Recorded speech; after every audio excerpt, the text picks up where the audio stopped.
Hello, I'm Isaac Hayes III, founder and CEO of Fanbase, and I'm here with a very important message.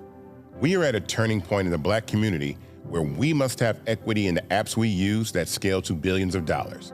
But this time, we own the infrastructure, we own the culture, and we shape the future. And Fanbase is the future. Fanbase combines the free functionality of Instagram, TikTok, and YouTube into an all-in-one platform built for the evolution of social media and monetization. With over 1.4 million users, that's real proof that we are shifting the conversation of tech ownership and equity for creators. So right now, I want you to go to startengine.com/fanbase and invest today. The minimum to invest is $399. That gets you 60 shares of stock in Fanbase at $665 a share. This marks a turning point in Black ownership of social media. If we don't take this opportunity to own social media right now, we will always be customers to our own creations. And that can't go on. So once again, go to startengine.com/fanbase and invest today. We must own the platforms where our voices live, our stories matter, and where our culture drives the world. Thank you. Folks, Black Star Network is here. I'm real revolutionary right now. Support this man, Black Media. He makes sure that our stories are told. Thank you for being the voice of Black America, Roland. Stay Black. I love y'all. All momentum we have now, we have to keep this going. The video looks phenomenal. See, there's a difference between Black Star Network and Black-owned media and something like CNN. You can't be Black-owned media and be scared. It's time to be smart. Bring your eyeballs home. You dig?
Wait, hold on.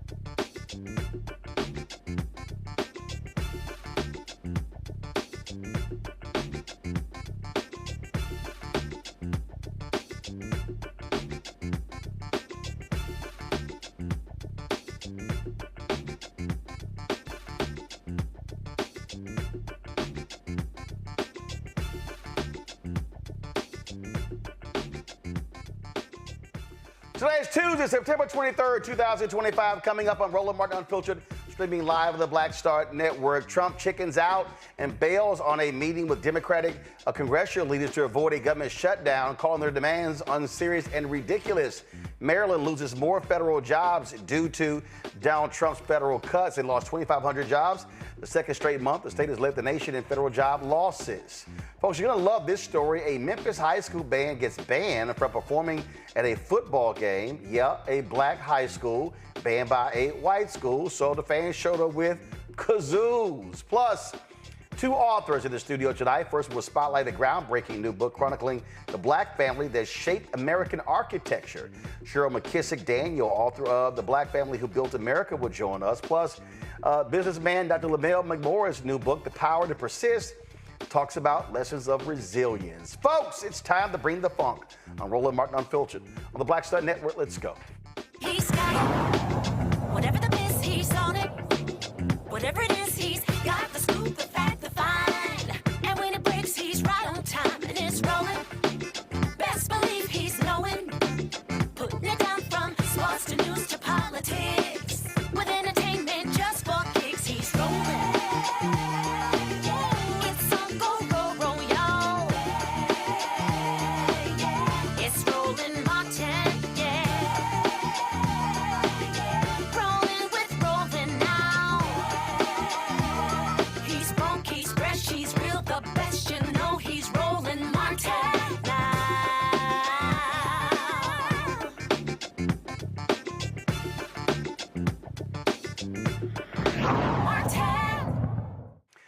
Democrats are blasting the twice-impeached criminally convicted felon-in-chief Donald Trump for abruptly canceling this week's White House meeting with Democratic leaders Chuck Schumer and Hakeem Jeffries. The talks were supposed to hammer out a deal to prevent a government shutdown, but Trump dismissed Democrats' push for more health care funding as unserious and ridiculous and not worth the time. Jeffries fired back, calling Trump's statement unhinged and accusing him of shirking his responsibilities at a critical moment. The statement that Donald Trump issued today was unhinged. And it related to issues that have nothing to do with the spending bill that is before the Congress and the need to try to avoid a government shutdown. Nothing to do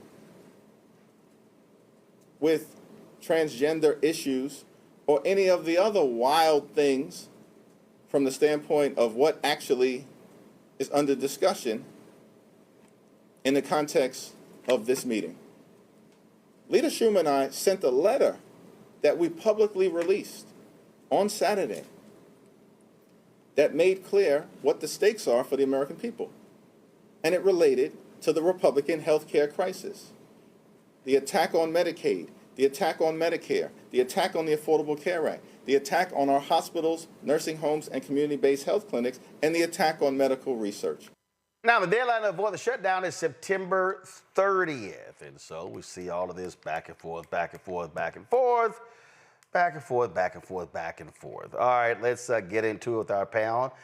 Dr. Mustafa Santiago Ali, former senior advisor for environmental justice at the EPA, he joins us. Also, we of course have Michael Brown, of course, former chair of DNC Finance Committee, as well as DC Councilman, and we got Joe Richardson, civil rights attorney out of LA. All right, Michael, this is real simple. If I'm Schumer and Jeffries, all right, since your punk ass don't want to meet, y'all pass this bill. We ain't lifting a damn finger. That's what you do.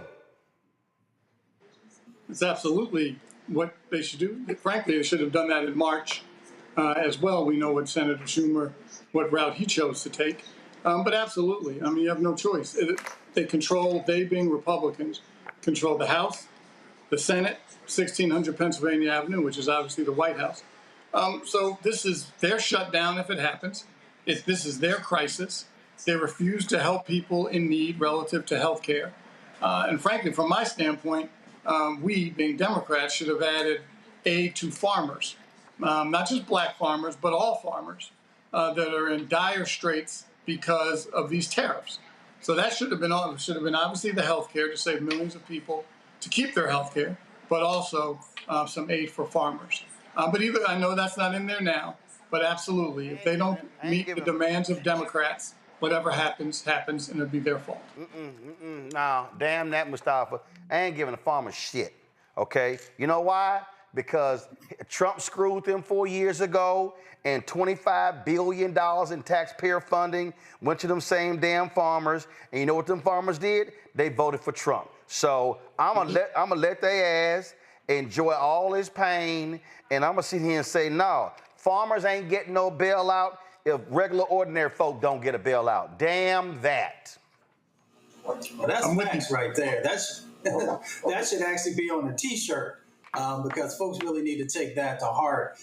Trump can't afford a government shutdown. If we want to talk about it from an economic standpoint, we have an economy that he pushed and pushed to get that interest rate cut because they understood the cliff that was coming and how the economy was trying to get traction. So I remember the 2018-2019 shutdown. We lost about $11 billion, our country did, when that shutdown happens. When he does these different types of things, thinking that he's actually hurting federal workers and others, he's actually just inflicting more damage onto the economy. So he needs to be really mindful about how he moves. The other thing that goes on when you have these government shutdowns is that it impacts tourism. Now, tourism is already down significantly in our country, and he is going to end up shutting down national parks and a number of other places that people visit.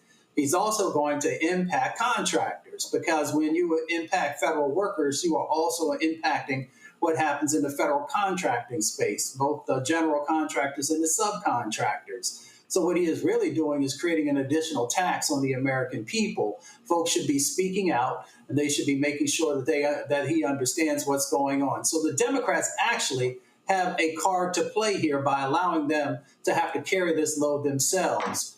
So we'll see how it all plays out. Joe, I ain't lifting a finger. My deal is, since y'all want to sit here and screw us and don't do, hey, don't, my name Bennett ain't in it. It's all on y'all. Yeah, and they've got three branches, so let them do it. To the point that's been made, hell, they probably should have did this 6 months ago, to tell you the truth. Finally, Democrats stand up, fight for something. Make them do it. If they don't want a deal, then let them make magic and do it themselves. And I think that even on a Democrat's worst day, I would like to think that they don't get the blame for this thing if it has to shut down. Somebody's got to stand up for those that are the least of us. There are some things that have gotten taken in these bills, and so much so, there have been there have been legislation that's been passed, and the things that were allotted under past bills have been pulled, okay? And so basically, really, I think that the Democrats are in the driver's seat in that they can say, listen, you guys have all chambers of Congress. You guys do what you need to do to get this thing passed. If you're not dealing with us at all, then you deal with it. And they be the ones that are seen as taking a stand for those that are the least of us. And then just go from there. But it's frankly about time that they got an opportunity to really stand 10 toes down. So it looks like they're really standing for something, really looks like they're standing for those that are the least of us. And if the government needs to shut down in the meantime, I don't want to minimize that because we all know that that's a big and drastic thing. But if this is where we are, then this is where we are. The worst thing that they could do is act like we're not at this place. If we are at this place, then you let them do it, let them take ownership of it, and let them take blame for it. Yeah, I just don't believe in playing nice. I just don't believe in playing nice. And right now, Michael, the problem is these Dems ain't got no guts. They ain't got no gusto. They ain't got no fight. People think that Schumer and Jeffries are weak as hell when they talk about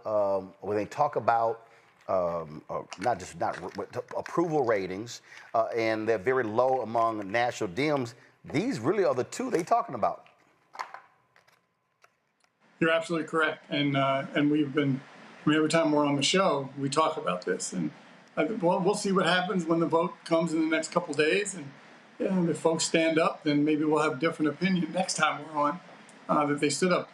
Obviously, the concern that some have raised is that shutdowns are easy to execute, but they're very difficult to climb out of, because they're going to have the same kind of discussion or negotiation to get out of the shutdown.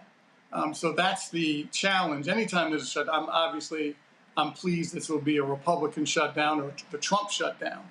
But nonetheless, people will be hurt during a shutdown and then having to sit down again with Mr. Orange and figure out how to get a deal with him. Because if he tells Speaker Johnson not to meet, if he tells Senator Thorne not to meet and not to negotiate, then we're going to be in this quandary for quite some time. If cooler heads prevailed, they would help the folks who are about to lose their health care. They could come to a deal, do maybe a 7-week extension, and start and just come back. Keep in mind, these CRs are continuing to happen because folks cannot sit down, negotiate, and compromise. So these continuing resolutions are going to continue to happen until the Republicans, frankly, learn that Washington is built and designed to work together and compromise. The president tells them not to work and compromise. This is where we are. Well, I just, when you're dealing with evil people, Mustafa, at some point, you got to have some fight in you to say, all right, you don't want to meet? Fine. We're not going to meet. Tell your caucus, no, nobody moves. Nobody does nothing. Nothing. Yeah, I mean, Trump is flexing, right? He figures that he can continue to do what he's always done, which is bully folks. I mean, he loses nothing by sitting down and having a conversation with those two members about health care. He can still continue to do whatever he wants to do, but it just shows that he has no real political acumen. He has no idea about how to actually, move the needle on very serious issues that are happening. So folks should just knuckle up. If he doesn't want to do it, let him go ahead and carry the weight. The American folks will remember who was responsible for the shutdown, but they're also going to remember about these cumulative impacts of that's going on inside their lives. So whether it is, the price of food or it's health care or, the environmental issues that are going on, all these things land on Trump's doorstep. And he continues to pile them up. So let him carry the weight for this as well, because he has no idea how to actually help the American people. And that is based upon the actions that he has done, the pieces of legislation that have been of little benefit to the most vulnerable people and even middle-class folks across our country. Final comment, Joe. Yeah, I mean, ditto. Let them do it.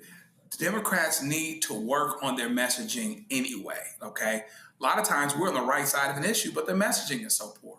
We're not going to get around the corner and get over the hump and across the finish line if our messaging isn't what it needs to be. Tighten up this messaging so people understand what's going on and people see it the way that it needs to be seen. And it's the way that aligns to truth. It shouldn't be so hard to make the messaging what it needs to be. Work on the messaging, sit tight, and let what comes. Absolutely. All right, y'all, going to a break. We'll be right back. Roland Martin Unfiltered on the Black Star Network. This week on A Balanced Life with Dr. Jackie, we're talking all things entrepreneurship.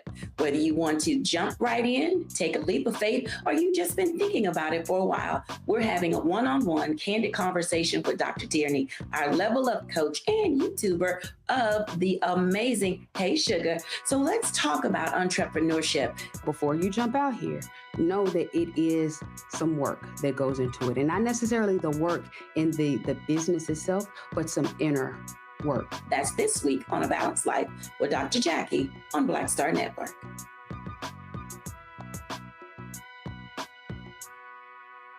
I'm Dr. Greg Carr, and coming up on The Next Black Table, we're speaking with Dr. Lucius T. Outlaw Jr., master teacher and philosopher.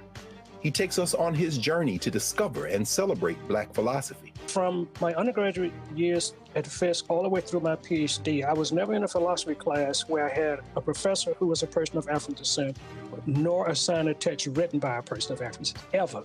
How he pushed back at those who said there was no such thing and got us all thinking about what it means to be Black. That's on The Next Black Table, exclusively on the Black Star Network. I'm Russell L. Honoré, Lieutenant General, United States Army retired, and you're watching Roland Martin Unfiltered.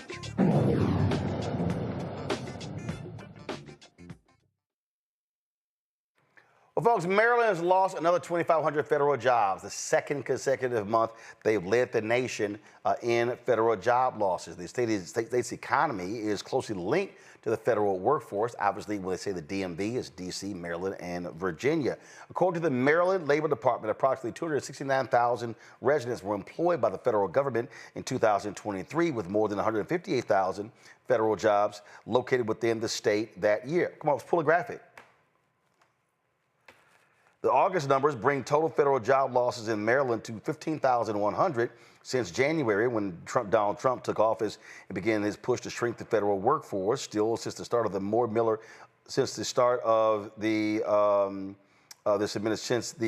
administration of Governor Wes Moore, Maryland has added 96,000 jobs overall, a rate of growth faster than the nation as a whole. According to Maryland.gov, the 5 sectors with the largest estimated job losses in August were administrative and support and waste management and remediation services, other services, government, health care, social assistance, manufacturing.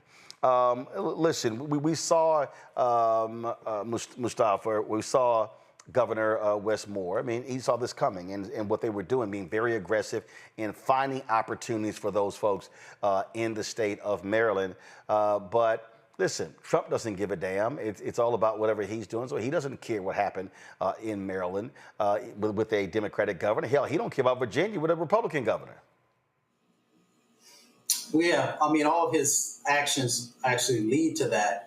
I mean, you know, it's an interesting dynamic. You know, I take a look at what's going on across the country. So there are federal workers in lots of different spaces and places. But it seems like wherever we have the largest Black populations, there's intentionality also in, you know, creating chaos and limiting, you know, economic opportunities. When you look at Maryland, we have some of the wealthiest Black counties in our nation.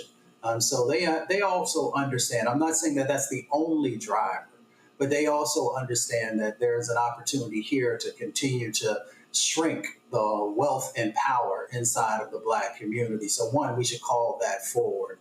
The other part of it is, once again, they're actually shooting themselves in the foot, you know, because of the wealth that exists inside places like Maryland and DC and Northern Virginia and a couple of other locations. You know, they play a significant role also in the GDP of our country.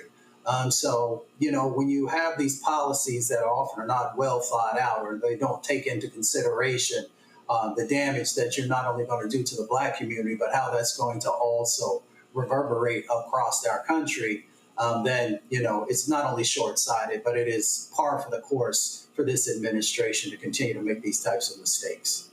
We might as well get ready for it, Joe. We're going to see more job losses. This economy has been tanking under Donald Trump, and he thinks that the Fed lowering interest rates is going to be the answer. Nah, that ain't going to be it, because this idiot and his tariffs are destroying everything. And you add on top of that what they're doing to the federal workforce, it's crazy.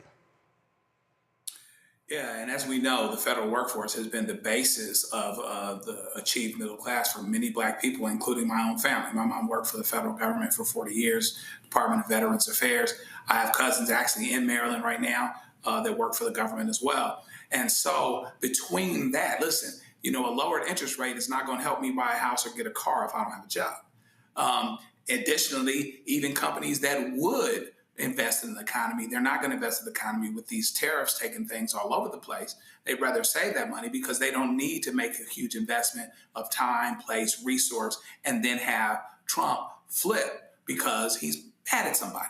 And so between those two problems, the economy potentially contracts. And then as the economy contracts, now, even if you get a good president a few years from now, even if you get someone else with a different volition and a different will, the money will have dried up and disappeared, or that will certainly be the argument. So, yeah, that's not going to get any easier. And in addition to everything else, Maryland also has a bright, incredible governor who could be president. He doesn't want to work with him. He doesn't want to work with Wes Moore. He doesn't want to work with anybody who has the potential to upstage him either. So you've got all of these things coming through where he's not particularly concerned about the plight of folks, Maryland's, the Virginias, places like that are DC adjacent, have a lot of government jobs. And so this is going to be a devastating impact, and it's going to be hard to reverse it. And I think it'll get worse before it gets better. Michael? I mean, Governor Moore, certainly no secret that there are many people that think he would be a great candidate for the Democratic nomination. And as Mustafa said, these folks are so calculating relative to who they want to hurt. I know sometimes they overshoot and hurt their own voters. But in this case, it certainly doesn't hurt them to go after a potential candidate in their backyard, in their state, so they can throw these statistics out later for how much job loss there was. Now, you know, Obviously, Governor Moore will respond and say it's not his fault. He added jobs, and then they wanted to shrink the government unjustly, and that impacted, obviously, Prince George's County, Baltimore County, and other counties around the state of Maryland. But nonetheless, these folks are cruel, don't care. All they care about is culture, white supremacy, and making sure they hurt black folks. So it's politics and culture is really all they care about. They don't care about policy. If they cared about policy, they would work with experts, work with the Congress, and try to figure out the best way to move forward. That's not how they're operating. So I wouldn't put it past them, if this wasn't by design, to go after the particular state of Maryland, which is obviously some of the counties are bedroom counties to the District of Columbia, as well as Northern Virginia, which is also mostly Democratic. I know we say Virginia and people think red. Obviously, we know Virginia is not a red state, it's more of a purple state. But nonetheless, that surrounding county in Arlington and Alexandria and Loudoun, you have a lot of diverse counties in Virginia. So nonetheless, they may put it by design. Absolutely. All right, quick break, we come back. Y'all, I saw this thing on Instagram that just tripped me out. And if y'all want a good laugh out of all these farmers, remember Donald Trump said, oh yeah, our people, the blacks, they're gonna take these jobs. I tried to tell y'all what was gonna happen, but wait till we show y'all what these folks actually said. It's gonna trip y'all out. Folks, don't forget to support the work that we do right here on Roland Martin Unfiltered. If you want to join our Bring the Funks fan club, the goal is to get 20,000 of our fans contributing on average $50 each a year. That's $4.19 a month, 13 cents a day. Support us. If you want to use Cash App, use the Stripe QR code. You see it right here in the bottom left-hand corner. You can also use that for credit card applications. Again, that's for Cash App. PayPal is R Martin Unfiltered, Venmo RM Unfiltered, Zelle Roland at RolandSMartin.com, Roland at RolandMartinUnfiltered.com. And if you want to send a check or money order, make it payable to Roland Martin Unfiltered, P.O. Box 57196, Washington, D.C., 2003 7-0196. Back in a moment. In my book, The Power to Persist, I share 8 simple yet powerful habits, a blueprint for transforming obstacles into opportunities and pressure into purpose. Just as they fueled my rise from the south side of Chicago to a national stage. And on the Power to Persist podcast, I bring that blueprint to life.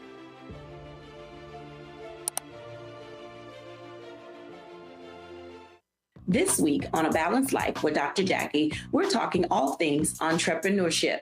Whether you want to jump right in, take a leap of faith, or you've just been thinking about it for a while, we're having a one-on-one candid conversation with Dr. Tierney, our level up coach and YouTuber of the amazing Hey Sugar. So let's talk about entrepreneurship. Before you jump out here, know that it is some work that goes into it. And not necessarily the work in the business itself, but some inner work. That's this week on A Balanced Life with Dr. Jackie on Black Star Network.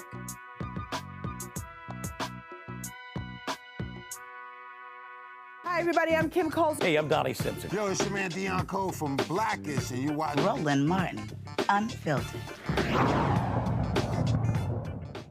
Have y'all seen all of these videos, these farmers whining and complaining about losing their workers and they're not being able to pick their crops? Well, we tried to tell the people it's going to happen. So somebody posted this video on Instagram, and it actually was from 2012. You know, the last time Donald Trump acted a fool when it came to these farmers, I got a kick out of the answers because it sounds like exactly what the farmers are complaining about today. Check this out, y'all.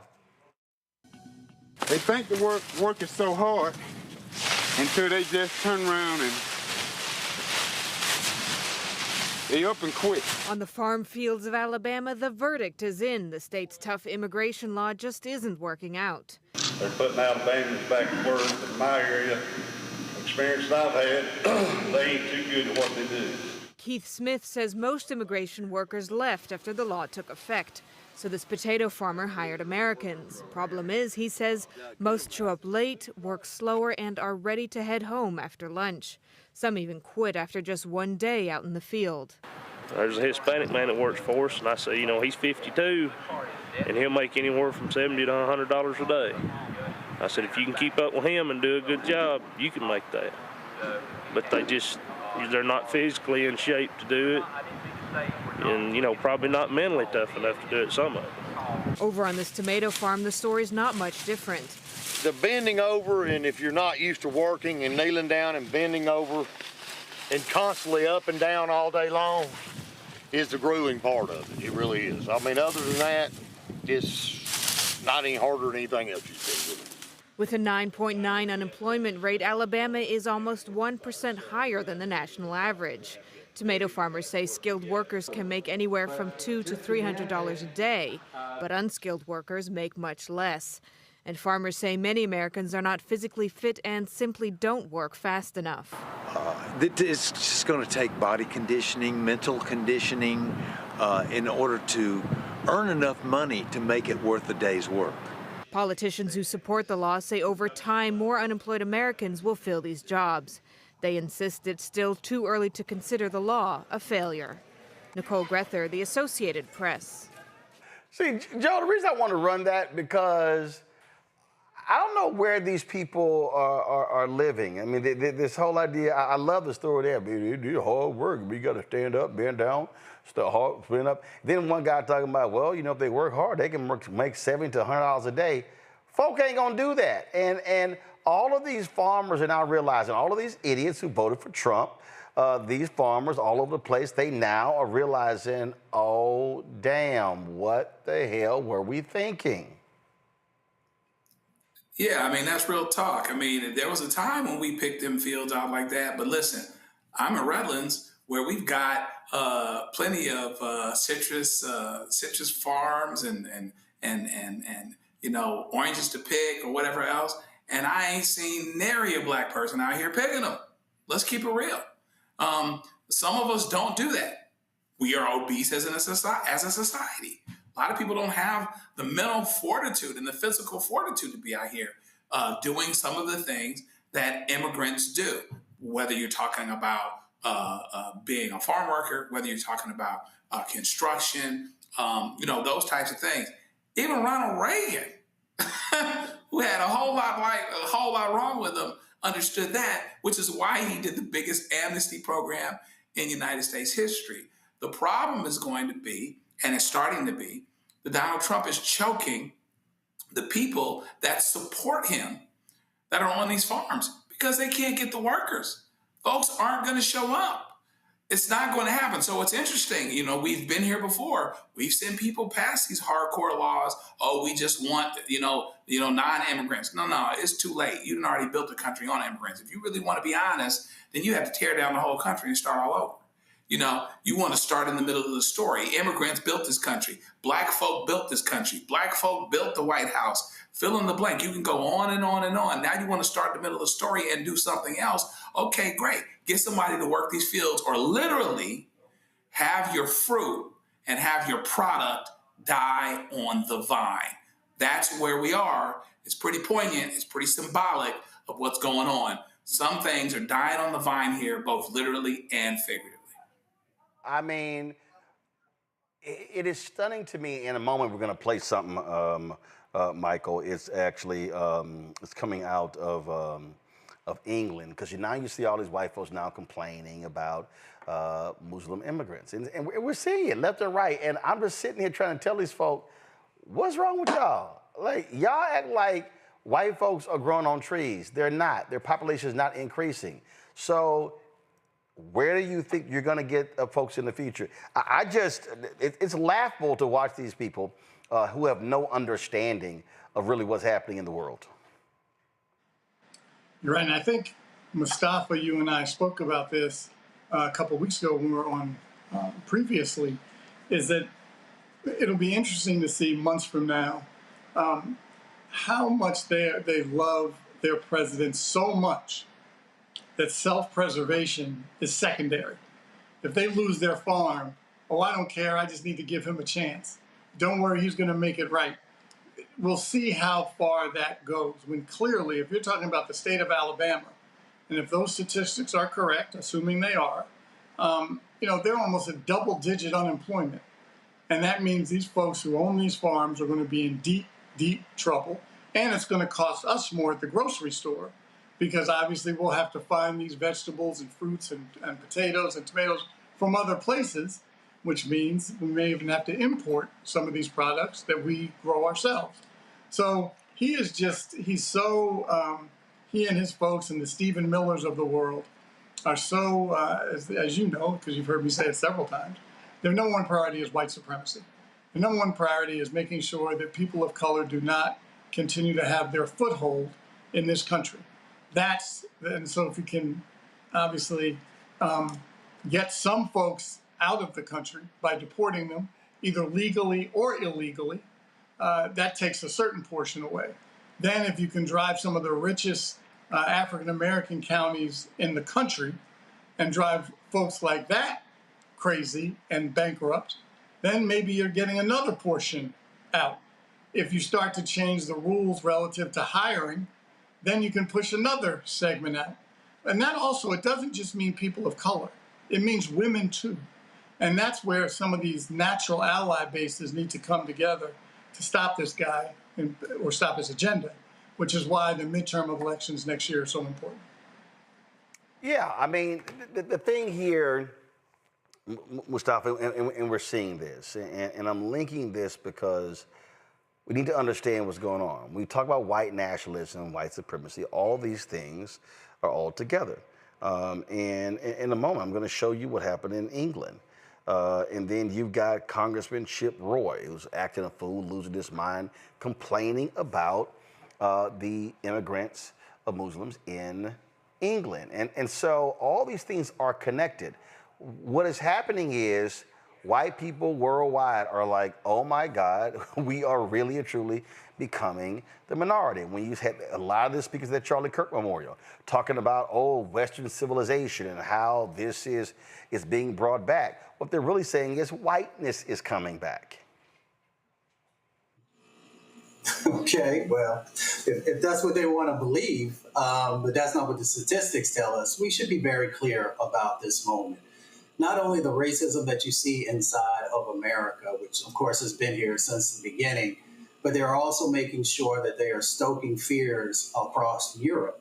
So this is a very intentional set of actions. People know what they are doing. It is well funded, and they have an ultimate goal. But unfortunately, that ultimate goal will actually mean their own destruction. And what I mean by that, when you look at it from an economic lens, right? So we started off this story talking about, how farmers are now being hurt. Well, I mean, hate and racism has a cost, right? So they often think about the cost for folks of color, but it also has a cost to these individuals who are supporting it through their vote. Because, there's a conservative number out there that there are 3 or 4 million farm workers who are out there, not farmers, but the farm workers, the individuals who are actually out there in the fields doing the work, that incredibly difficult work, sometimes in 100-degree temperatures, being exposed to pesticides, all these other types of things. So there's an impact, of course, to those individuals, but you can't get other people because Americans are not going to stand in a field, and I've been there because I work with farm workers. They're not going to allow pesticides to drift across, and they have to breathe those in, or they're not going to work in fields for 10 hours and get $7 an hour and not have enough water to drink or enough food to eat, all these different types of dynamics that go on. So when you see folks stoking these fears, they're not thinking this through because you don't have the individuals, not through birth or through their interest and actually working for minimal amounts of wage to do this incredibly difficult work. But they fool folks. Wealthy people will fool everyday working class folks into hating individuals who are doing the work that no one else wants to do. And that's the dynamic that's currently going on. And that's why we have to continue to put a spotlight on, one, how difficult this work is and how hate ends up coming back around. It's like a cancer, and it ends up eating up the host who thought that they were going to utilize it to actually, cause pain or to erase other individuals. It ends up erasing everyone. And that's what we have here in this moment. So people need to wake up. You need to wake up, not only with your vote and make sure you're actually voting for somebody who cares about you and others through humanity, but also is not going to end up devastating you financially because of the hate that they put forward. So we'll see if people wake up. I'm still an optimist. I still hope so. But actions over the last couple of years have left me wondering if my optimism is not well placed. Hell no, you're not waking up. Look, I keep telling y'all what you're seeing here is whiteness left and right. So check out this. This is a white woman in England who is losing her mind because of Muslims being in the country. We're in England. It's a Christian country. I don't want to hear anything about the Quran. All Christians, yeah. And those angels apportioning each one.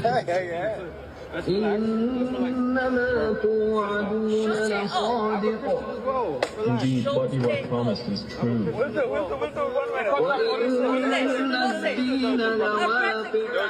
And indeed.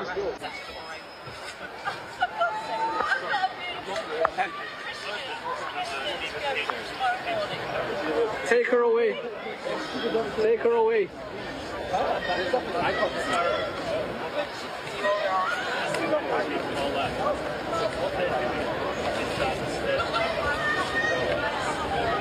Bruh.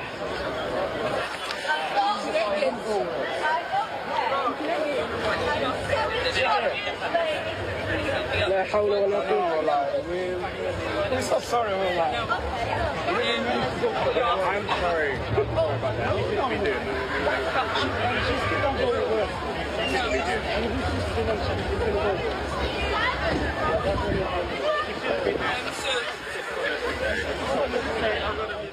Well, what a bummer. I ain't got no problem seeing her get arrested. All these people on social media with no First Amendment, no. First of all, that's in England. Two, she was accosting them. And this is a Christian nation. I don't want to hear anything about the Quran. I mean, but what that, you're seeing the same reaction to these folks here in the United States. Here's Texas Congressman Chip Roy whining, complaining about something on the floor of the House of Congress. I mean, is anybody paying attention to what's happening in London? I'm going to say it here on the floor of the House and get the scorn of people when I say you've got a massive Muslim takeover of the United Kingdom going on right before our eyes. They would say, Chip, well, what is wrong with that?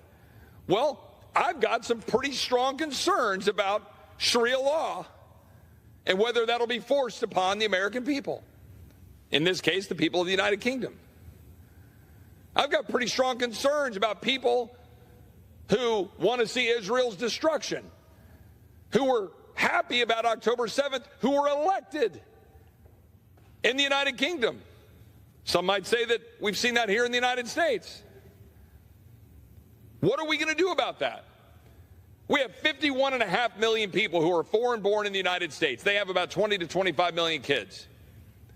That puts that well over 20-some% of our population. It's the highest such number in the history of our country.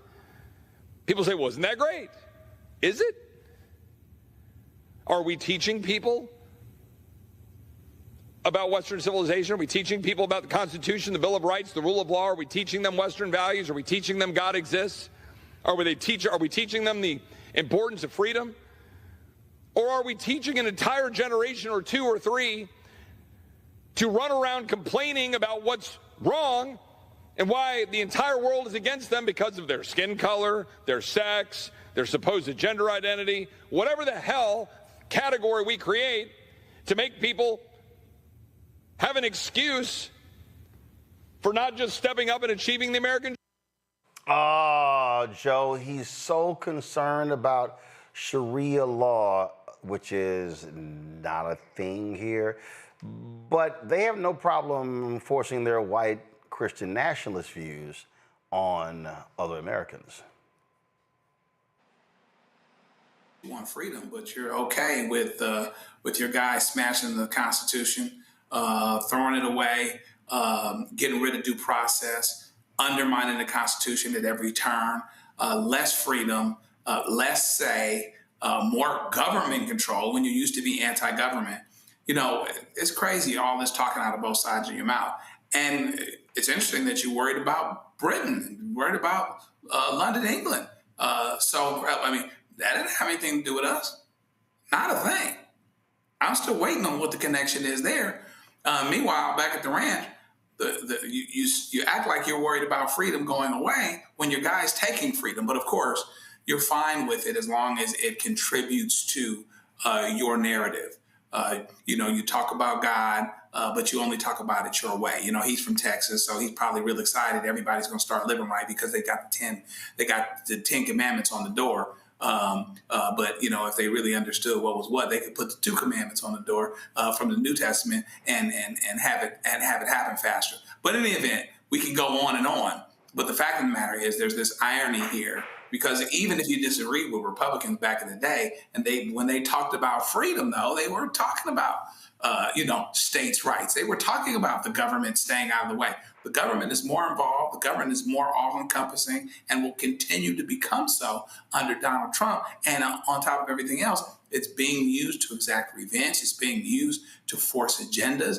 And it is a steamroll that is okay with undermining the Constitution, throwing as much stuff as possible up against the wall. And even 20 to 30% of it lands and not the rest.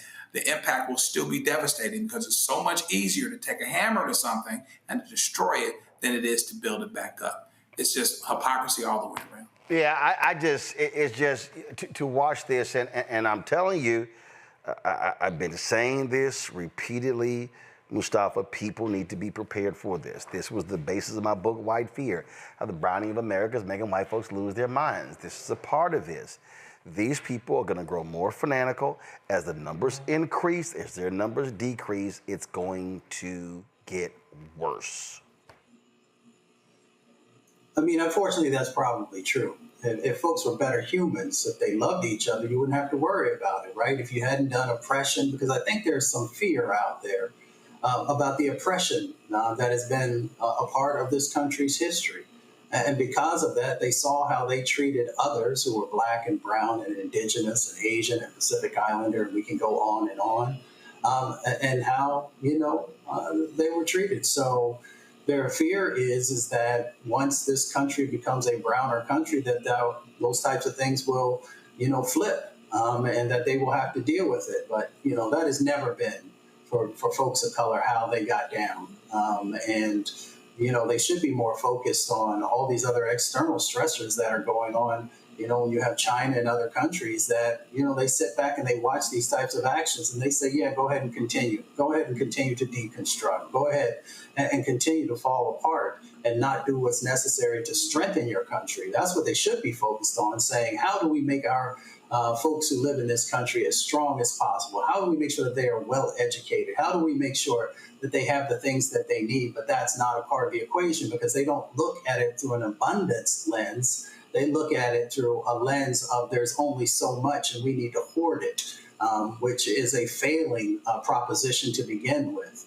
But it is what it is.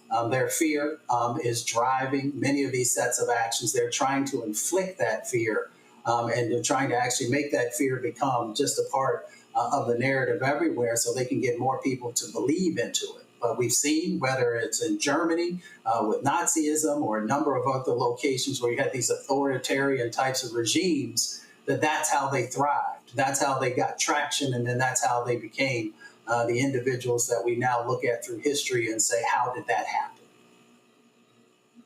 It is unbelievable to me to watch these folks and to watch what they're doing, Michael. And check this out. So Ryan Walters, he is the superintendent of schools in Oklahoma. He just put out this video, and this ties directly into the white Christian nationalism we have been talking about. Check. I'm excited to announce today that every Oklahoma high school will have a Turning Point USA chapter. We have seen the outpouring from parents, teachers, and students that want to be engaged in the meaningful work going on at Turning Point. They want their young people to be engaged in a process that understands free speech, open engagement, dialogue about American greatness, a dialogue around American values. We're so excited to partner with Turning Point USA with this initiative. For far too long, we have seen radical leftists with the teachers union dominate classrooms and push woke indoctrination on our kids. They fight parents' rights. They push parents out of the classroom. and they lie to our kids about American history. What we're going to continue to do is make sure that our kids understand American greatness, engage in civic dialogue, and have that open discussion. We will continue to do all that we can to make sure Oklahoma students have the best education possible. So, Michael, they're going to mandate a Turning Point USA chapter every high school. That includes those black high schools. You have a legislator in Oklahoma who also put forth a bill to require every state university in Oklahoma erect a Charlie Kirk Memorial Plaza. I imagine you'll see that possibly in other red states around the country, in particular, obviously ones that are particularly dominated by Republican elected officials. I certainly think that's possible. We might as well get used to seeing that come around. And, you know, coupling that with what we were discussing a second ago, I think it was Mustafa that was talking from your question, Roland. And certainly, at a risk of giving your book, White Fear, a plug, you know, it all started back on the plantation when the families, the enslavers, were concerned that the slaves would band together and rise up against them because there were more slaves than there were family members in the house. But they had the weapons, obviously. They had the law behind them. So when Reverend Nat Turner flipped the script a little bit and did what he did with his movement, that's the concern, leapfrogging 100 and whatever it is, 68 years from then to now. The concern is, back to the Browning of America, are they going to then do to us what we did to them? And that's a legitimate fear. We don't see it that way relative to retribution. I know some people do, but most here. Yes, because the reality is we are far more forgiving than they are. It's not.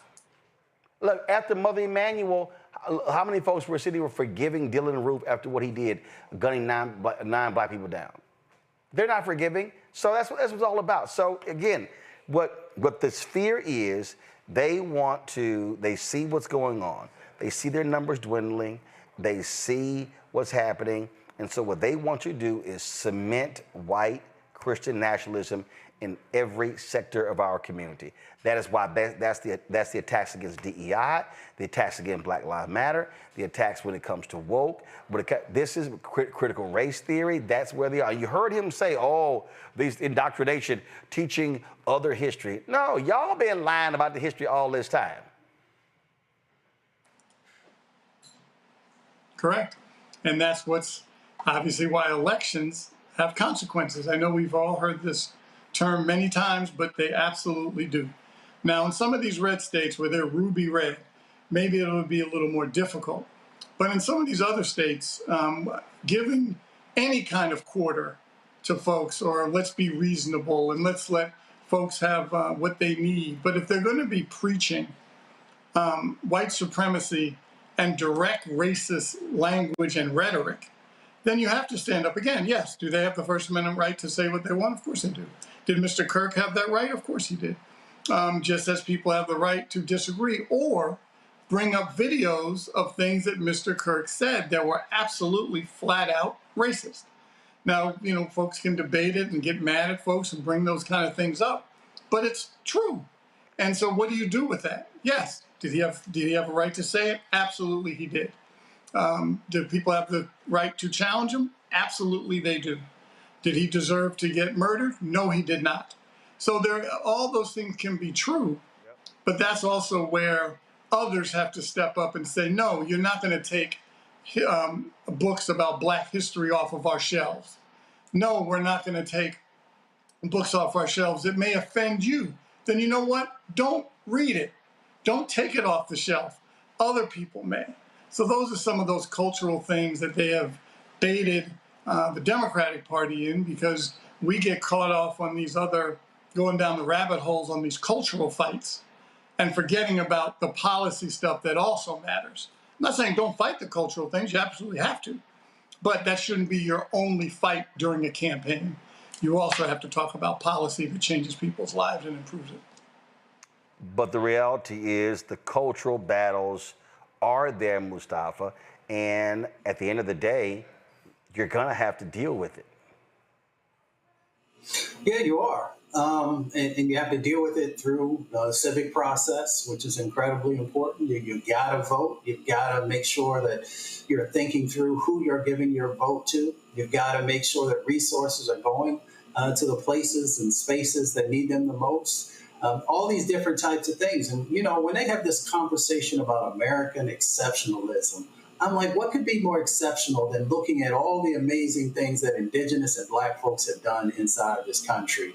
So if you truly wanted to have a conversation about the greatness of America, then it has to start with the communities who had all these hurdles that they had to deal with and still were able to do amazing things. So that's, for me, that is the narrative that's there. We've got to continue to bring that forward, but we've also got to continue to be very clear about the fights that have to happen and what are the tools that you have to be able to address not just these egregious actions, but how do we really make sure that this country becomes a 21st century country? I had a conversation earlier today and said it really looks more like a 19th or 20th century country right now based upon how we're moving.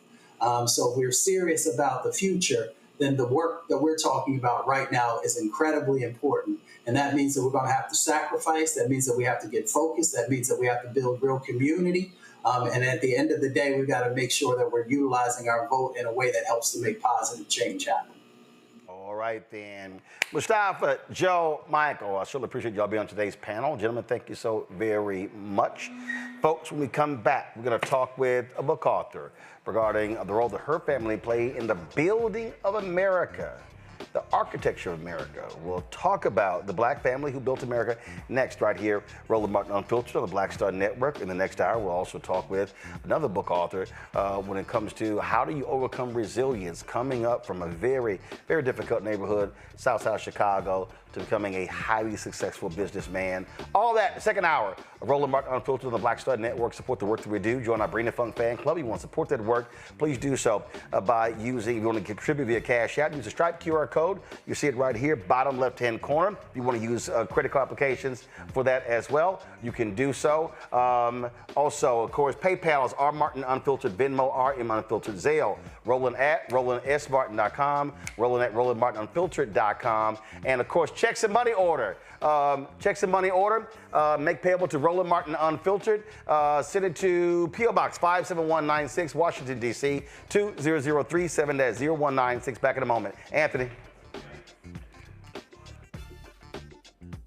I'm Dr. Greg Carr, and coming up on the next Black Tape, speaking with Dr. Lucius T. Outlaw Jr., master teacher and philosopher. He takes us on his journey to discover and celebrate Black philosophy. From my undergraduate years at Fisk all the way through my PhD, I was never in a philosophy class where I had a professor who was a person of African descent, nor assigned a text written by a person of African descent, ever. How he pushed back at those who said there was no such thing and got us all thinking about what it means to be Black. That's on the next Black Table, exclusively on the Black Star Network. This week on A Balanced Life with Dr. Jackie, we're talking all things entrepreneurship. Whether you want to jump right in, take a leap of faith, or you've just been thinking about it for a while, we're having a one-on-one candid conversation with Dr. Tierney, our level up coach and YouTuber of the amazing Hey Sugar. So let's talk about entrepreneurship. Before you jump out here, know that it is some work that goes into it. And not necessarily the work in the business itself, but some inner work. That's this week on A Balanced Life with Dr. Jackie on Black Star Network.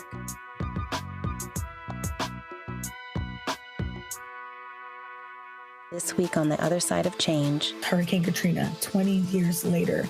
Cannot believe that it's been more than 20 years since we saw Black people and Black communities across New Orleans and the South being failed by our government. But it's a harrowing lesson. We're going to unpack how race and class intersect in ways and how we need to talk about this government doing more for our communities. Again, you're watching The Other Side of Change only on the Black Star Network. On the next Get Wealthy with me, Deborah Owens, America's Wealth Coach, we talk about the principles of mindset, strategy, and execution. This week, we're adding a fourth, faith. You're going to hear from a mother and daughter duo who are helping thousands of Black women build wealth, all through their faith. You are more than you can ever imagine. Not just obtaining things to show that, but seeing yourself. Making your faith work for you. That's right here on Get Wealthy, only on Black Star Network.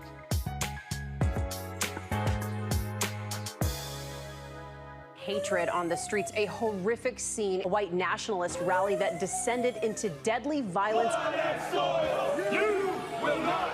White people are losing their damn minds.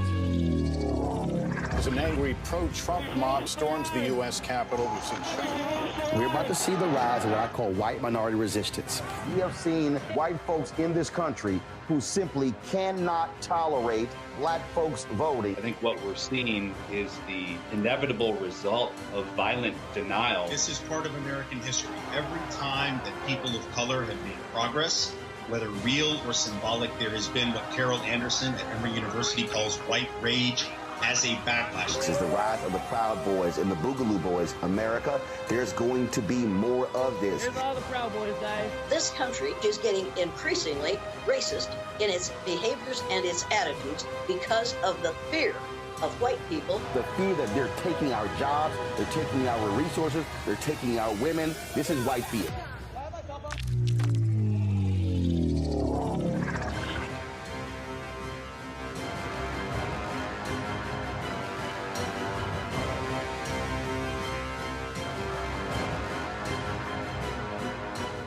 Hi, my name is Freddie Ricks. I'm from Houston, Texas. My name is Sharon Williams. I'm from Dallas, Texas. Right now, I'm rolling with Roland Martin, unfiltered, uncut, unplugged, and undamn believable. You hear me?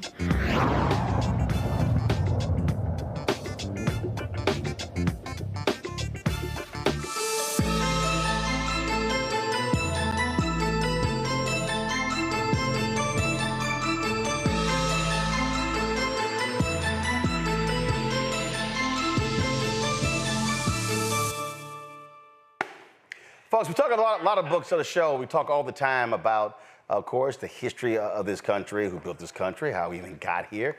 And all too often, stories are not being told properly. We talk all the time about his story compared to actual history. And so my next guest is the author of a book that really is important, that tells a story that many people are not aware of. It is called The Black Family Who Built America, The McKissacks, 2 Centuries of Daring Pioneers.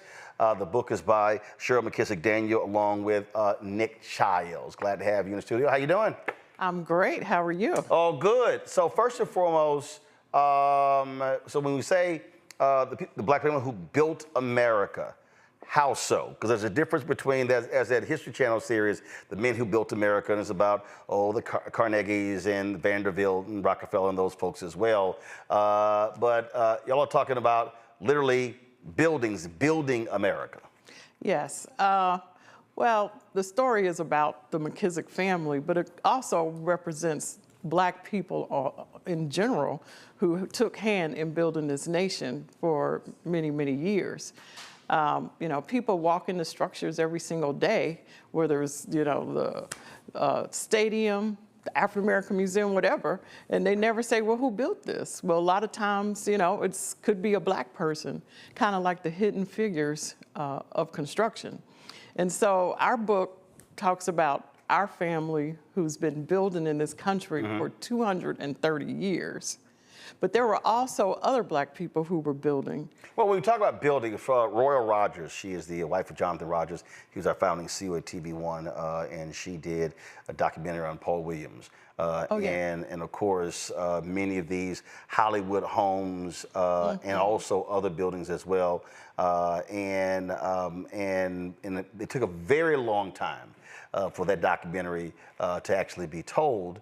And that's the thing. And so you have stories like this that are not well known. You see these other stories. You've seen stories in movies and things along those lines, and there are other white architects that people can just roll off the tongue, and because those stories are often told, they're talked about, and they're considered to be these great pioneers, but in nearly all the cases, they ain't black.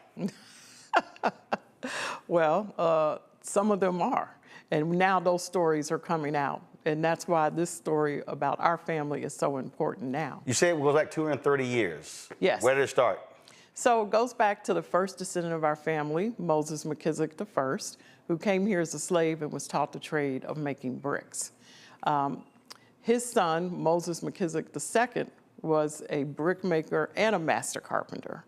And he incorporated us right after emancipation with the McKissack Contracting Company in Pulaski, Tennessee, which, of course, that's where the Ku Klux Klan started, which is kind of a backdrop of what he was dealing with when he incorporated our company back in the 1800s.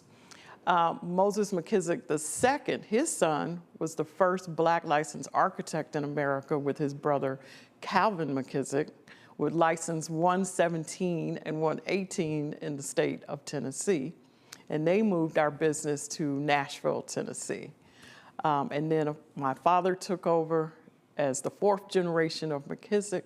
And then my mother stepped in when my father became ill. And then I took the company over from her.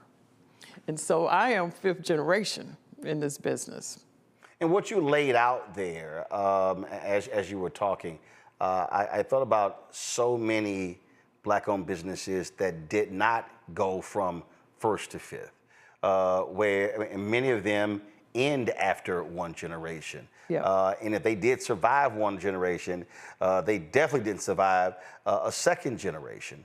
And so what was it that allowed this to continue? You make a great point there, because there are some statistics that aren't in our favor, so we've overcome a whole statistics. lot. I mean, 40% of businesses make it to the second generation, 18% to the third, and 3% to the fourth, and here we sit as the fifth generation. And Nick and I, in this book, we make a case as to how the McKissacks were able to persevere through all that was happening. I mean, they went through slavery, Jim Crow, you know, a racist Deep South.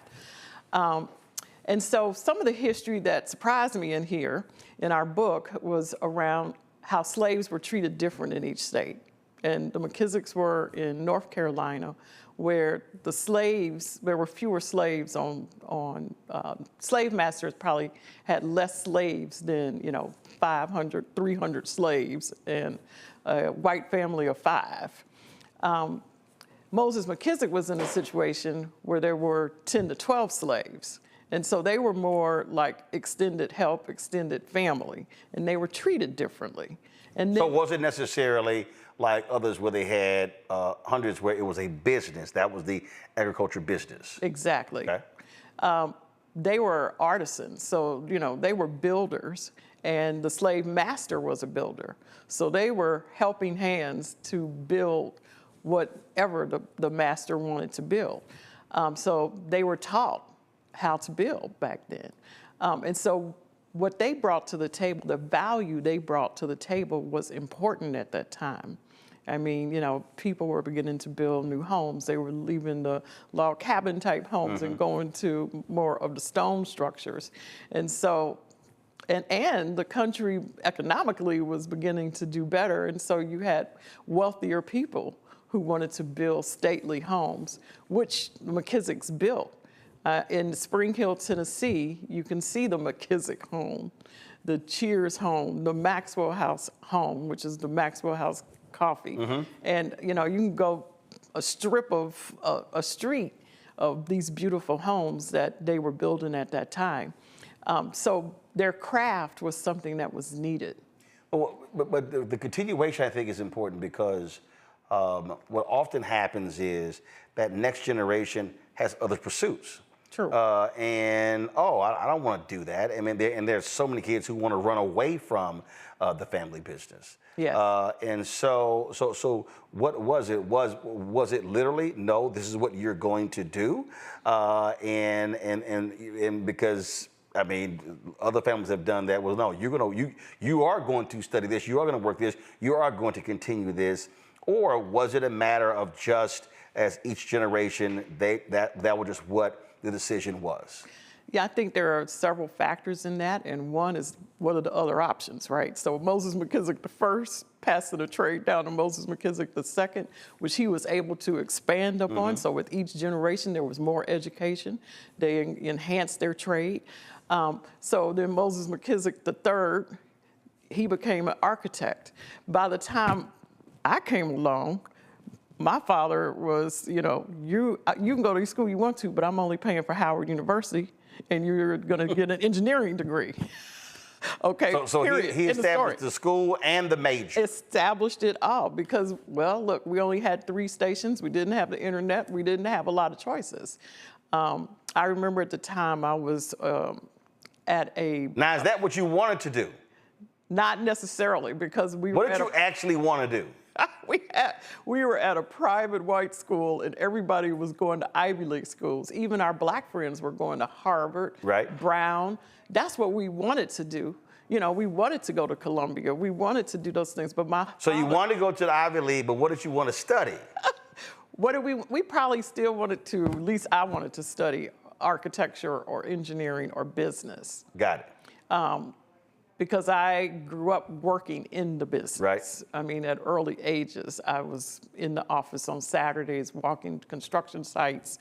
We were trained that way at an early age. But I didn't necessarily want to go to Howard. But once I got to Howard, it was the best thing that ever happened to me. And, I'm But then again, you couldn't, if you went somewhere else, you had to pay for it. I'd have to pay for it. He wasn't playing about that. Tom Jones did the same thing. Tom Jones told us, he's like, y'all can go anywhere, but it has to be an HBCU or I ain't paying for it. Exactly. And so now today, my 2 children, one went to George Washington and the other one went to Pratt. I took them to Howard's campus, tried to talk them into it. It wasn't happening. But you didn't make no demand. I know. See, that's where you messed up. See, your dad figured it out. Your dad figured it out. You can't like not make a demand. You gotta say, I ain't supporting nothing. You ain't getting no money. You're gonna be 100% on your own. You figure it out. See? I wish I could put the toothpaste back into the... See, that's the problem. See, the problem is the next generation, y'all go soft. See, that's the problem. See, y'all ain't hardcore. No, we're not.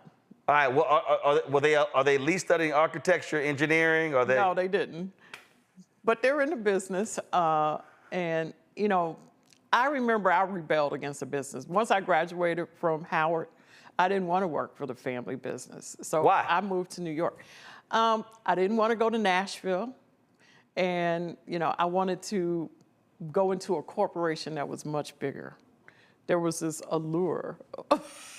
See, no. But that has to be explained because that literally is what happens all the time. I don't care what the business is. I don't care if it's a catering business, if a grocery business, a grocery store business, or whatever. That next generation, in many ways, we're looking down on it, thinking that that's not big enough. It's not glitzy. What my friends are gonna say. They're doing these things. Your peers look down on it too. I mean, I write about that in my book. That my friends were going to work for on Wall Street, and here I am, got a consideration to go back to Nashville to work in a family business. But see, but the thing though, but with that, at what point did it hit you that? Okay, sure, they're going these places, but we are owners. Well, you begin to see that there's a glass ceiling, that everybody in leadership does not look like you. And, at some point, they're going to get rid of you because you're not tall enough, you're not white enough, you're not this, you're not that. And so you begin to realize that if you own your own, you really have control over your destiny. And to me, that's what hit me. Now, it's not like y'all were a small business. I mean, it's not like y'all were a mom and pop business. No, we weren't a grocery store.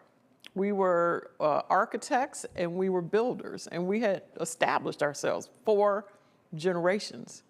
But my mother stepped in. She called my boss. She told my boss I was quitting that day, and then she called me and told me I quit. So again, there was a little bit of force there. Now, which job was that? When I was working for Turner Construction, which is probably the largest contractor So wait, in America. hold up. So you ain't gonna want to go work in the family business, but then you go work for a construction business, which is really closely tied to the family business, and then what? You were frustrated by what was happening there? Well, I could see what was happening there, but I liked it there because it was learning ground for me. I was learning much more. You know, I was working on huge projects in Manhattan. Right. And that right there, you know, taught me a lot. But then my mother decided she needed my help. And, you know, the time was up. So wait a It minute. was time for me to go back to Nashville. Mama called the boss? Yes. Did you know Mama was calling the boss? No. I did not know. And then she called me and said, So wait a quit minute. today. Your mama calls the boss, says, hey, she leaving. That's right. Then she calls you, say, hey, by the way, I told your boss you leaving, so you ain't got no choice but to come. That's it. And then I said, oh my God, Mom, I'm scared of him. And she said, oh, he's a nice man. We had a great conversation. No, you should have been scared of her for calling your boss and you didn't know, saying she leaving a job that you had no plans on leaving. No plans. And that next week, I start commuting to Nashville. But do you believe that whether it was the Ivy League schools or the glitzy jobs, do you believe some of that was white validation? And I'm asking for a reason because I've talked to, I've interviewed so many different people and I've seen so many different stories. And what has been consistent is that even with our businesses, when I go back to the whole looking down on it, you have black children who, oh, that's less than, versus that. Whether it's school or whether it's the business. And that thing is real. That thing is real, that what is ours. I was literally did an interview today, and I was telling someone that the power of white supremacy is so deep that the moment we say something is black school, black owned business, many of us automatically go straight to it's second class. Well, I've lived that. I've been running a black business now for over 30 years. So I've lived that. I've had to hire people. I've had to go for projects. You know, I've had to represent. And I get that. I still get that. What do you say to the folk who you do employ, who bring that mentality, who come into the door and you know they are moving and acting in a way that they would never do if that was a white company? So that has happened to us several times, that we have gone out for senior leaders and we've used large search firms to bring them in, and they're white. They come in like they're the great hope. They come in as though they have the best ideas. They want to rearrange and change everything that we're doing, especially our culture. And it has not worked for us. We've rejected those people. And so now at McKissack, because we're in the middle of succession planning, we are appointing a whole new leadership in January. We are now appointing people that have been with us for 18, 20 years, who happen to be black, who understand our culture, who appreciate what they've learned at McKissack, who have seen us grow and were part of that growth over the last 20 years. But yes, of course. Now, and those are white staffers. How did you deal when you had black folks who thought that way? Because see, when I was at TV1, We will often have, I mean, we might be in meetings or whatever, and I had some staffers that, well, you know, we are a black network. And I literally said, if I hear any of y'all say it again, you're fired. You will not work on this show if that's your mentality, because I know exactly what that phrase means. Yeah. And I said, I will fire you if you ever say that again. Yeah, I've seen it more with our black clients. No, I mean, who think the other ice is colder. Yes, I've seen it with black clients, black institutions where they hire white contractors and then bring us in underneath them. Right. You know, now they're concerned that they only have 2% black subcontractors on the job. So they bring us in to fix that. And because the community now is talking about them. Right. But it's late, it's too late. I get that, I see that much more. Now, because I know how I roll. Now, do you bite your tongue or have you pulled some folks' coattails? I do not bite my tongue. I engage my consultants to write letters, and then I don't contribute to their galas and events ever again. Because these are some of the prominent black institutions in New York that I'm just shocked that they would even consider a black firm. Now, have any of those folks hit you as like, sure, what's going on? You're not contributing. And do you then say, explain to you why? They know why, but I have had opportunities later on to explain because they find themselves in trouble. They hired the white firm that had the front as a sub, and now they're on the front page of the New York Times, okay? And I run into them later, and I'm like, you see, that's what you get. That's what you get. See, the reason I think this is so important, because when we talk about building capacity, building scale, earlier you were talking about that glass ceiling. Well, there are black institutions that contribute to that for black-owned businesses. And I've seen this in so many different areas. I've seen this, there are black organizations, civil rights organizations, that literally hire white PR firms.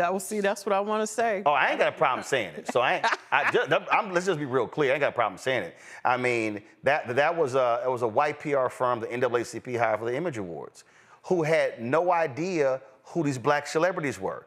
So they were literally turning people away on the red carpet. Crazy. And there was black publicists going, hey, that's so-and-so from so-and-so's show. That they literally had no idea. And what the black publicists were saying was, okay, you're paying top dollar to that white PR firm because you think that they can get you coverage in mainstream media, and we know the retainers they pay. How is it that you are not having a black PR agency as your lead of the NAACP Image Awards? Exactly. That's crazy. It was refreshing to walk in here and see all the black people working. You see my PR consultant. You see my photographer, my glam team. I get it. And I'm 100% behind the fact that it's an ecosystem. We have to work together. And you know, it comes together beautifully when we own and we believe that. Let's take Terminal 1 at JFK, where Magic Johnson and Jim Reynolds and Loop Capital are owners. The first thing they did is they brought me in. Then they said, you know, now you got to take it all the way down. You got to hire black architects, black engineers, black contractors. We're now at $1.5 billion in spend with minority businesses. But it started at the top. And so that mentality is one that we have to have. You know, it's about black economic empowerment, and we should be able to do it by ourselves. When we talk about building, we're talking about whether we're talking about, I mean, any project. Yeah. What happened when? Well, no, but before, not them. Have there been situations where internally y'all said, "I think that's too big for us," or has it always been, "No, there's nothing too big for us"? No, there have been projects that are too big for us. But let's take Medgar Evers College in Brooklyn. Back in early 2000s, President Edison O. Jackson, he was determined to have a black firm build his campus. So we went to our partners and, we asked them to joint venture with us and to be a backstop for us. And that's the way you do that. You build partnerships. We did that with Bruce Ratner for the Barclay Arena.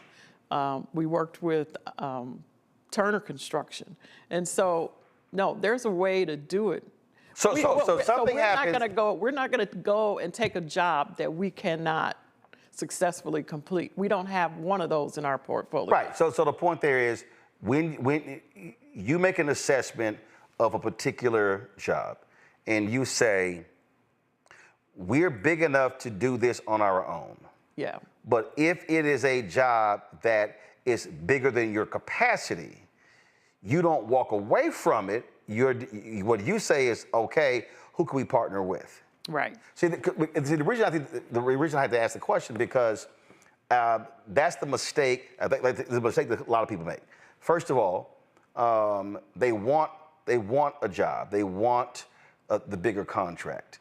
But if you do not have the capacity for that contract, and then you get it, you actually end up hurting yourself because you can't do the high quality job. And then that word spreads around, and you're trying to get to this level, and it may actually knock you lower than where you are right now. It'll take you out. Right. In our business, it could take you out. But the large firms do that. No one wants the risk for an $8 billion project or $4 billion project. So even the large firms team, and they spread that risk around. And so we've been successful at doing that over the years, but we have to educate our client that that's possible. Right. Because the client right away says, oh, it's too big for McKissack. Right. Let's go get the larger firm. And you're like, hey, hold on, don't play me small. Right. Let me make that decision. Right. You said y'all started the new transition in January. Will that be the 6th generation? No, it'll just be a great management team that has been with us for a very long time. And why is that? Because I'm looking at succession.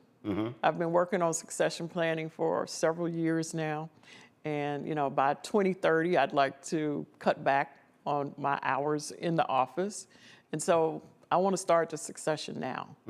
And I'll have 5 years to see it through. I feel succession planning is missing in a lot of family owners. So there were no family members who you said can run this business? Not now, no. Now that's not an easy decision. No, but when you talk about succession planning, it's the management side and then it's the ownership side. So I'm looking at how to deal with the ownership side with actual family members and probably some of my staff members. Because the thing even part of that, I was in this debate with somebody, we were talking, I'm not gonna name the individual, we were discussing. But what I said to him, and he couldn't believe it. I said to him, I don't measure great Black business founders or owners by how they succeeded and ran their business. I said, I call them great based upon how they left it.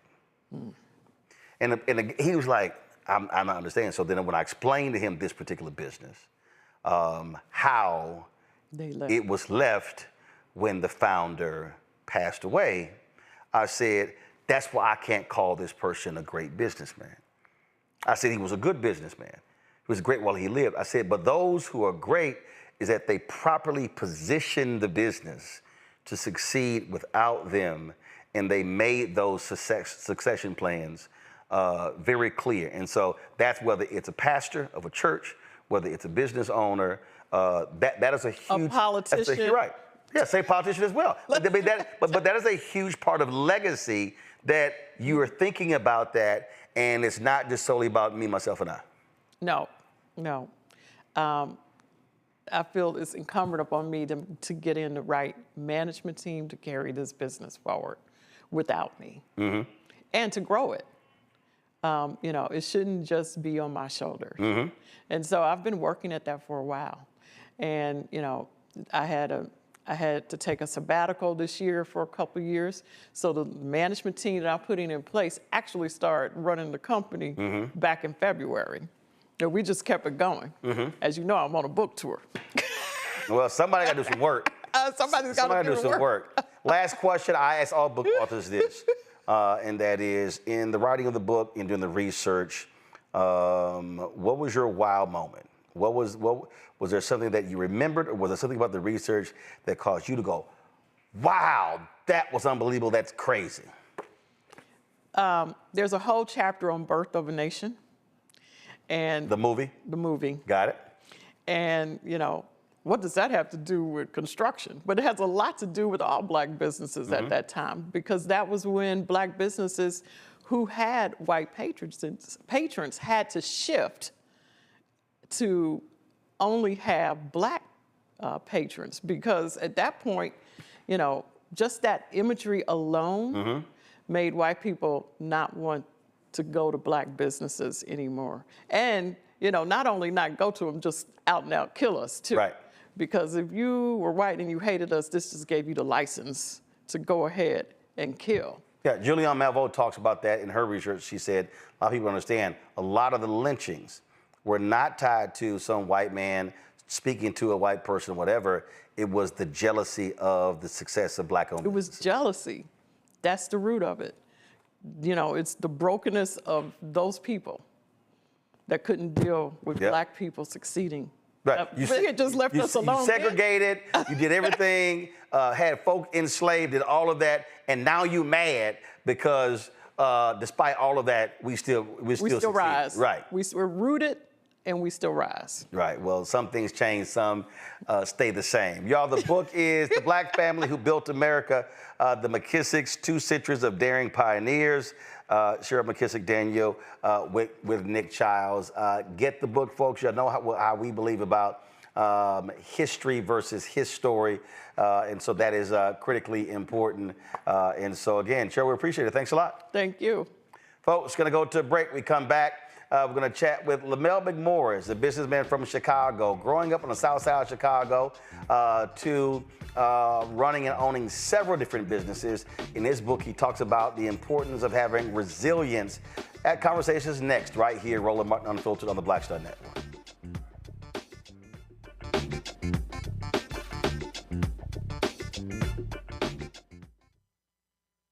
This week on The Other Side of Change. Hurricane Katrina, 20 years later. Cannot believe that it's been more than 20 years since we saw Black people and Black communities across New Orleans and the South being failed by our government. But it's a harrowing lesson. We're going to unpack how race and class intersect in ways and how we need to talk about this government doing more for our communities. Again, you're watching The Other Side of Change only on the Black Star Network.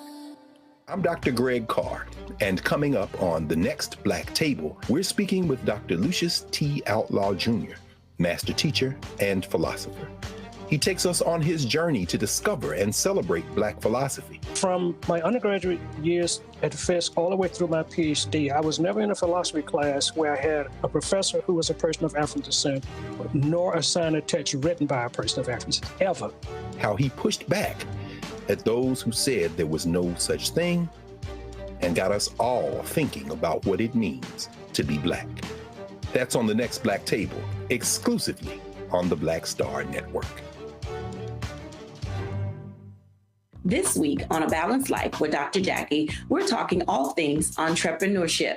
Whether you want to jump right in, take a leap of faith, or you've just been thinking about it for a while, we're having a one-on-one candid conversation with Dr. Tierney, our level up coach and YouTuber of the amazing Hey Sugar. So let's talk about entrepreneurship. Before you jump out here, know that it is some work that goes into it. And not necessarily the work in the business itself, but some inner work. That's this week on A Balanced Life with Dr. Jackie on Black Star Network.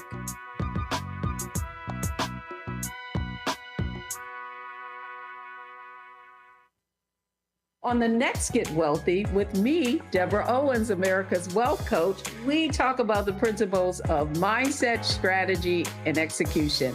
This week, we're adding a fourth, faith. You're going to hear from a mother and daughter duo who are helping thousands of Black women build wealth, all through their faith. You are more than you can ever imagine.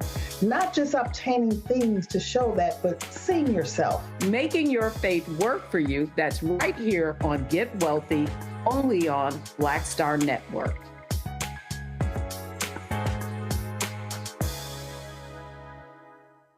Hatred on the streets, a horrific scene, a white nationalist rally that descended into deadly violence.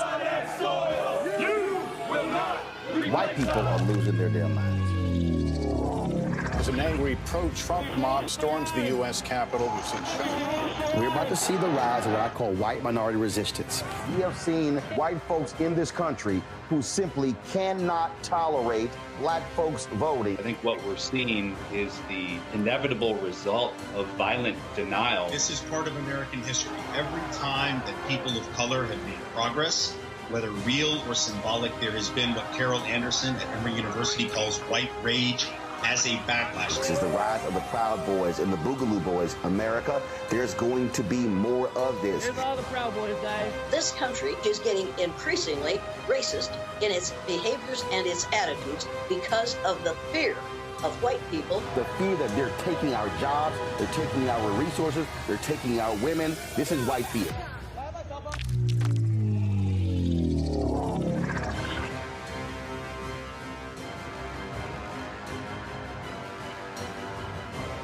In my book, The Power to Persist, I share 8 simple yet powerful habits, a blueprint for transforming obstacles into opportunities and pressure into purpose.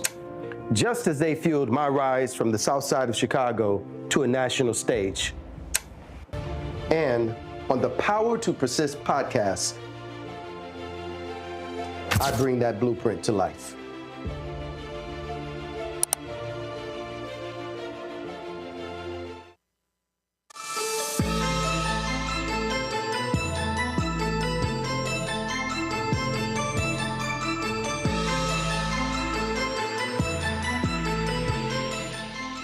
Folks, running a business, owning a business is not easy. Starting one is not easy, but that's one thing. But how do you even get there? What do you need to go through?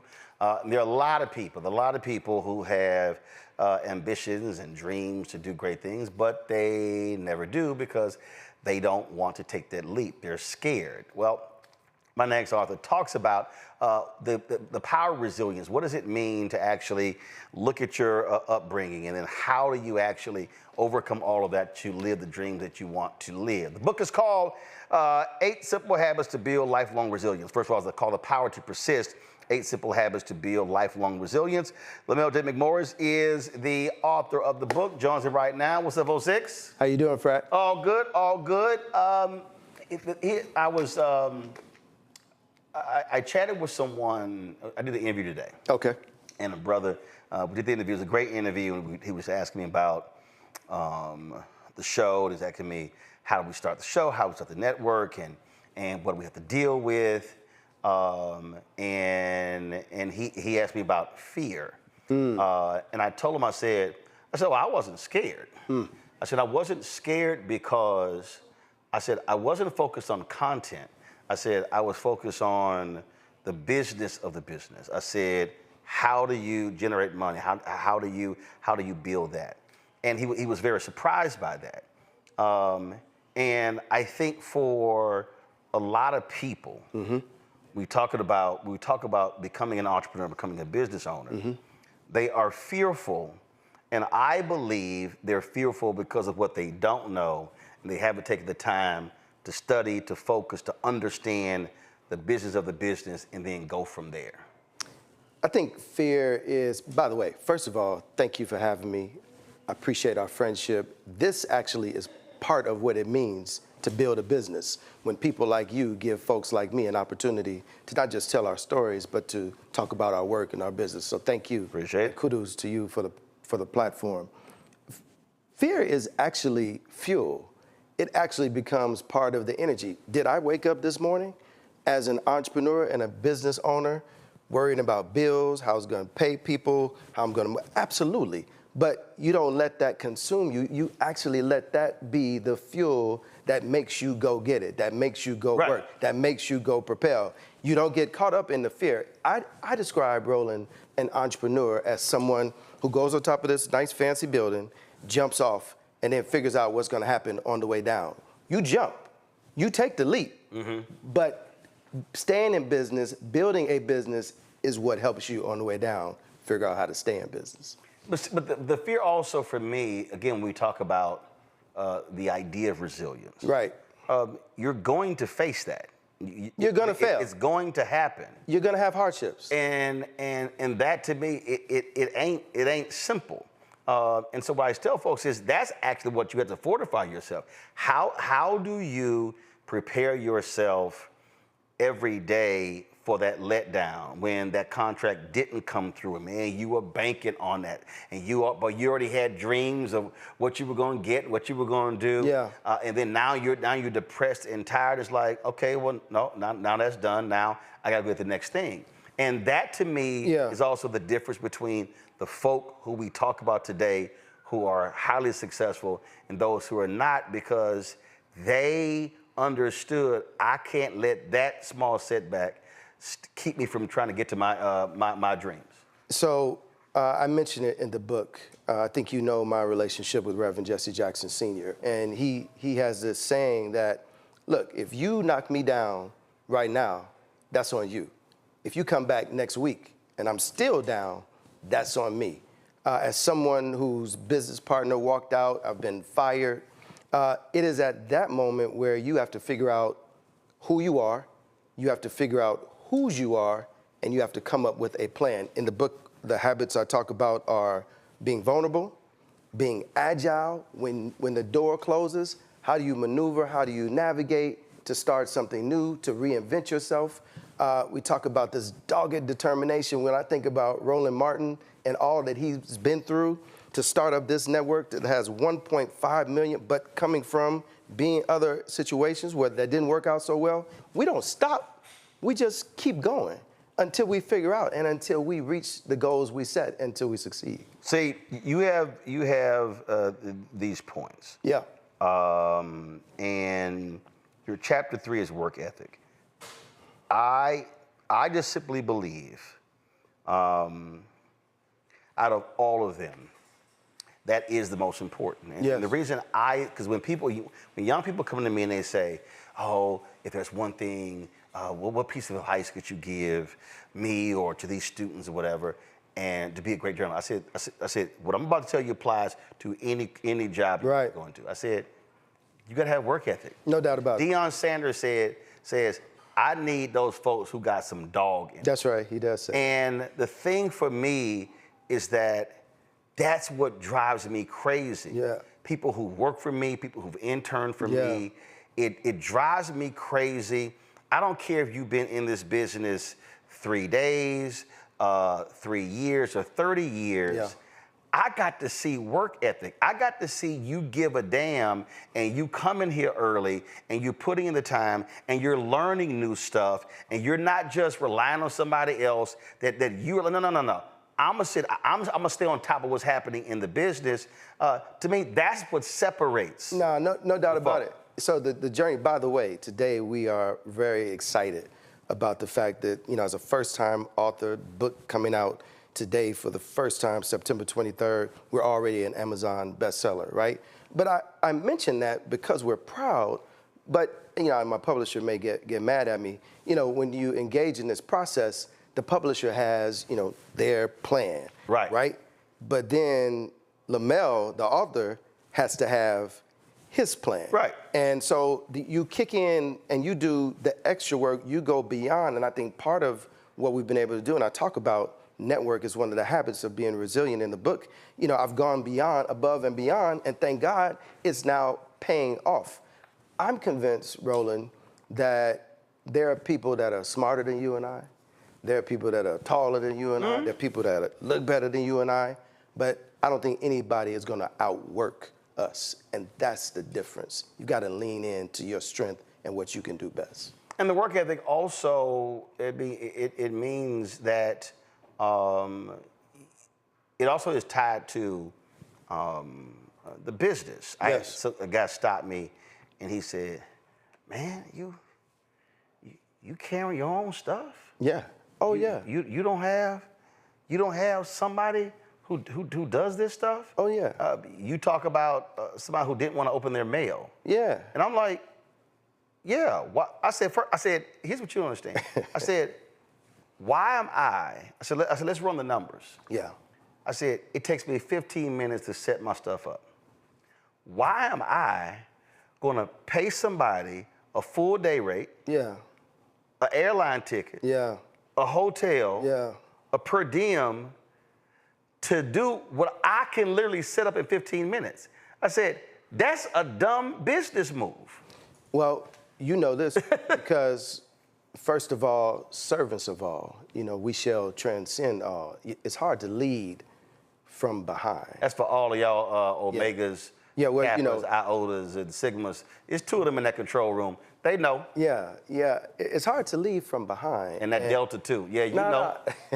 Yeah. And I think that the first step towards leadership is to first be a good servant.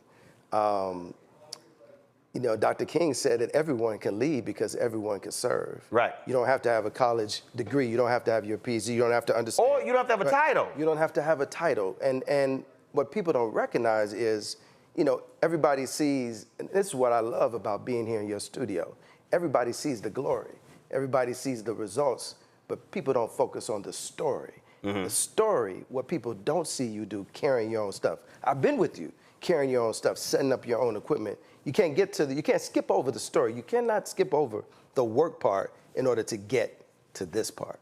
You grew up in Chicago. South side of Chicago. What did you see? Or did someone else see what you're doing now and said, no, this is what you're going to do? It's a combination of both. I'm clearly the result of a lot of people pouring into me, my mom, my family, mentors, etc. But there's an old gospel song that I really didn't understand until later in life, and it says, something within me. All I know is I thank God for whatever that something is. As a kid who grew up on 66 in Cottage Grove in Woodlawn, I was always attracted to politics. Chicago's a very political place, but I was the kid who could tell you, even as a child, who the alderman was, who the mayor was, who my member of Congress was. I knew the president's name, the vice president. And so that seed was planted in the shadow of Harold Washington becoming the first black mayor of Chicago, which was... Now, why was that planted? Were your mother, were your folks involved in the campaign? Was it watching television, newspaper? I was always that kid at the table with adults making decisions about public policy stuff. I was the current events perfect exam. And in the book, and I tell people, there's a line from our childhood. It may not necessarily be straight, but there's a line from 66 and everything I was there into being here in the Capitol in Washington, D.C. with you and all that I've done. And I've just tried to be as faithful as possible to that line, to that seed, to that thing that I cannot explain that has been in me since a kid. Fostered and facilitated by family, by church, by mentors. But it was something that unexplainable that put this in me that makes me who I am today. Through the habits, through work ethic, through determination, through school, absolutely, you have to put in the work, but it's also that intangible that I think has always been there. Earlier you talked about working with Reverend Jesse Jackson Sr., and you had other opportunities. Yes. Who will be 84, as a matter of fact, in about a week and a half. Absolutely. When did you know, or what was it, walk people through, when you knew, whatever the job was, it was time to go? Because see, that to me is also another hard thing for people who want to fulfill dreams. Because I go back to fear. Yes. And what am I going to get paid? What's going to happen? Or whatever the heck. Not realizing that you have to know Yes. when it's time to go. I've never told this publicly, so kudos to you for getting it out of me, and what a phenomenal question. I was, when you travel with Reverend Jackson, and at the time I did, so for everyone, I was Reverend Jackson's body man. So what Reggie Love was to Obama, that's what I was to Reverend Jackson at the height of his prominence and stature, going to the White House. I've stayed in hotels I never dreamed of, traveled in ways that I've never dreamed of. And so it was one occasion. Because people have no idea, especially out of the country, Reverend Jackson is seen as, oh my goodness, as a diplomatic figure. I mean, there are motorcades. There are people don't understand how he's received around the world. No. We're down the street right now in your studio from the White House. I remember being able to drive. He would, not everyone. He could drive. We would drive the car directly up to the front door to be able to see the nation and the world, to your point, through Reverend Jackson's eyes. It's immeasurable what that has done for me. But I remember we would get on private planes a lot. Occasions people would let us use their plane, and that's how we would have to travel, because we would be in 5, 10 cities, in 24 hours. On this one occasion, we got on a private plane, and I looked around, and it finally hit me, and I said, how do I get one of these? And that was it. When I determined that I could stay with Reverend Jackson for years, and boy, it's comfortable. Boy, I'm getting all kind of access. But how do I figure out how to be still true to what I've been called to do, but achieve some of these goals on my own? And that's when I knew it was time to. So when you asked that question, that's when you said. When I asked that question to myself, I got on that plane and I looked around and I said, this is great, and we ride on a lot of these, but how do I get one of these for myself? And boom, I knew at that point it was time for me to transition from that role. And so, in doing so, some may have said, man, you crazy. What are you doing? Some of my family members. I remember going home and sitting on the porch on the south side of Chicago with one of my cousins. She's gonna probably freak out if she hears this. And I'm sitting on the porch, over in Chatham, in the neighborhood, and I told her, I'm getting ready to leave from traveling with Reverend Jackson. She's like, what? Because for our people, at that time, right, the role I had, being with him everywhere, presidents around the country, around the world, what do you mean? And so, but I was not deterred. As a matter of fact, that again becomes part of the fuel. And, I give much credit to him for the exposure and showing me what was possible. Mm-hmm. And part of that is part of the journey. We need I tell people, your network is your net worth. Mm-hmm. And show me your friends and I'll show you your future. So being in close proximity to people like that allowed me to open my eyes to what was possible. You say 8 simple habits to build lifelong resilience. Yes. But they're not simple. They're not.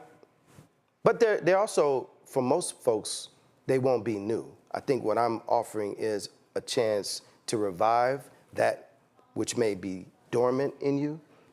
Perhaps you don't recognize you're being agile, but you don't know the power of the purpose of really harnessing agility. You have moments of vulnerability, but you've really not tapped into just how that will help propel you forward. You think that you're determined, but maybe we could turn it up a notch. And the one that I lean on, and I know you do too, the habit that I lift up towards the end of the book is faith. We all go through church, and this term faith is thrown out there. Right.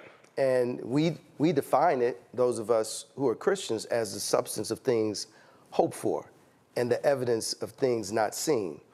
But there is that.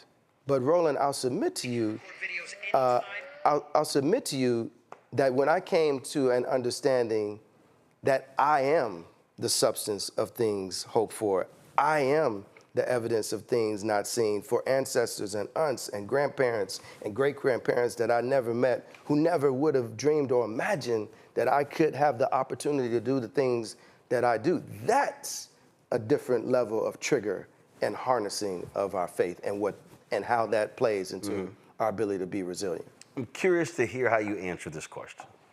I'm sure there are people who come up to you all around the country, the world, who say, I want you to be my mentor. When that happens, how do you respond? rather immediate. I am big on giving out my phone number, my email address. There's certain keys if you're an alumnus of Morehouse College, which I'm huge on, if you're a member of our fraternity. Those are fast triggers, but you don't have to be. I tell young people especially, if you take the first step, if I give you my phone number and my email address and you reach out, I'll take the next step. And I'm proud. I hope there are young people who would say that I've had some level of engagement and input to their journey. Most of the time I say no. Yeah, why is that? Because I have a biblical view of mentorship. For me, mentors choose mentees, not the reverse. See, that's fascinating. I chose my mentors as a child. See, I'll dare say you didn't. Let me explain. Okay. The mentor has to see something in you to say, I'm willing to invest my time, energy, and resources. And I talk about dogged determination, and I didn't give them an option to say no. Right. I reached out, but that's I reached out and I kept reaching out. But that's precisely it, though. Yeah. That's my whole point. Yeah. So my point is, your actions show them he wants this. True. And so for me, I use Elijah and Elisha. Elisha says, I want your anointing. Well, if you standing behind me when I drop my coat, you got it. But I ain't about to wait for you. Absolutely. He takes off. Absolutely. Elisha has to drop his plow and follow him. Yeah. Elijah wasn't following him. Okay. Same thing when you talk about Caleb, Joshua. Moses sends them in, y'all go serve the land. Everybody else come back, oh my God, they giants. Well, Caleb and Joshua are the only one who told them the truth. And Moses was like, okay, I'm gonna take care of y'all too, heck the rest with y'all. So what I mean by that is, so I say no. Right. To see how you respond.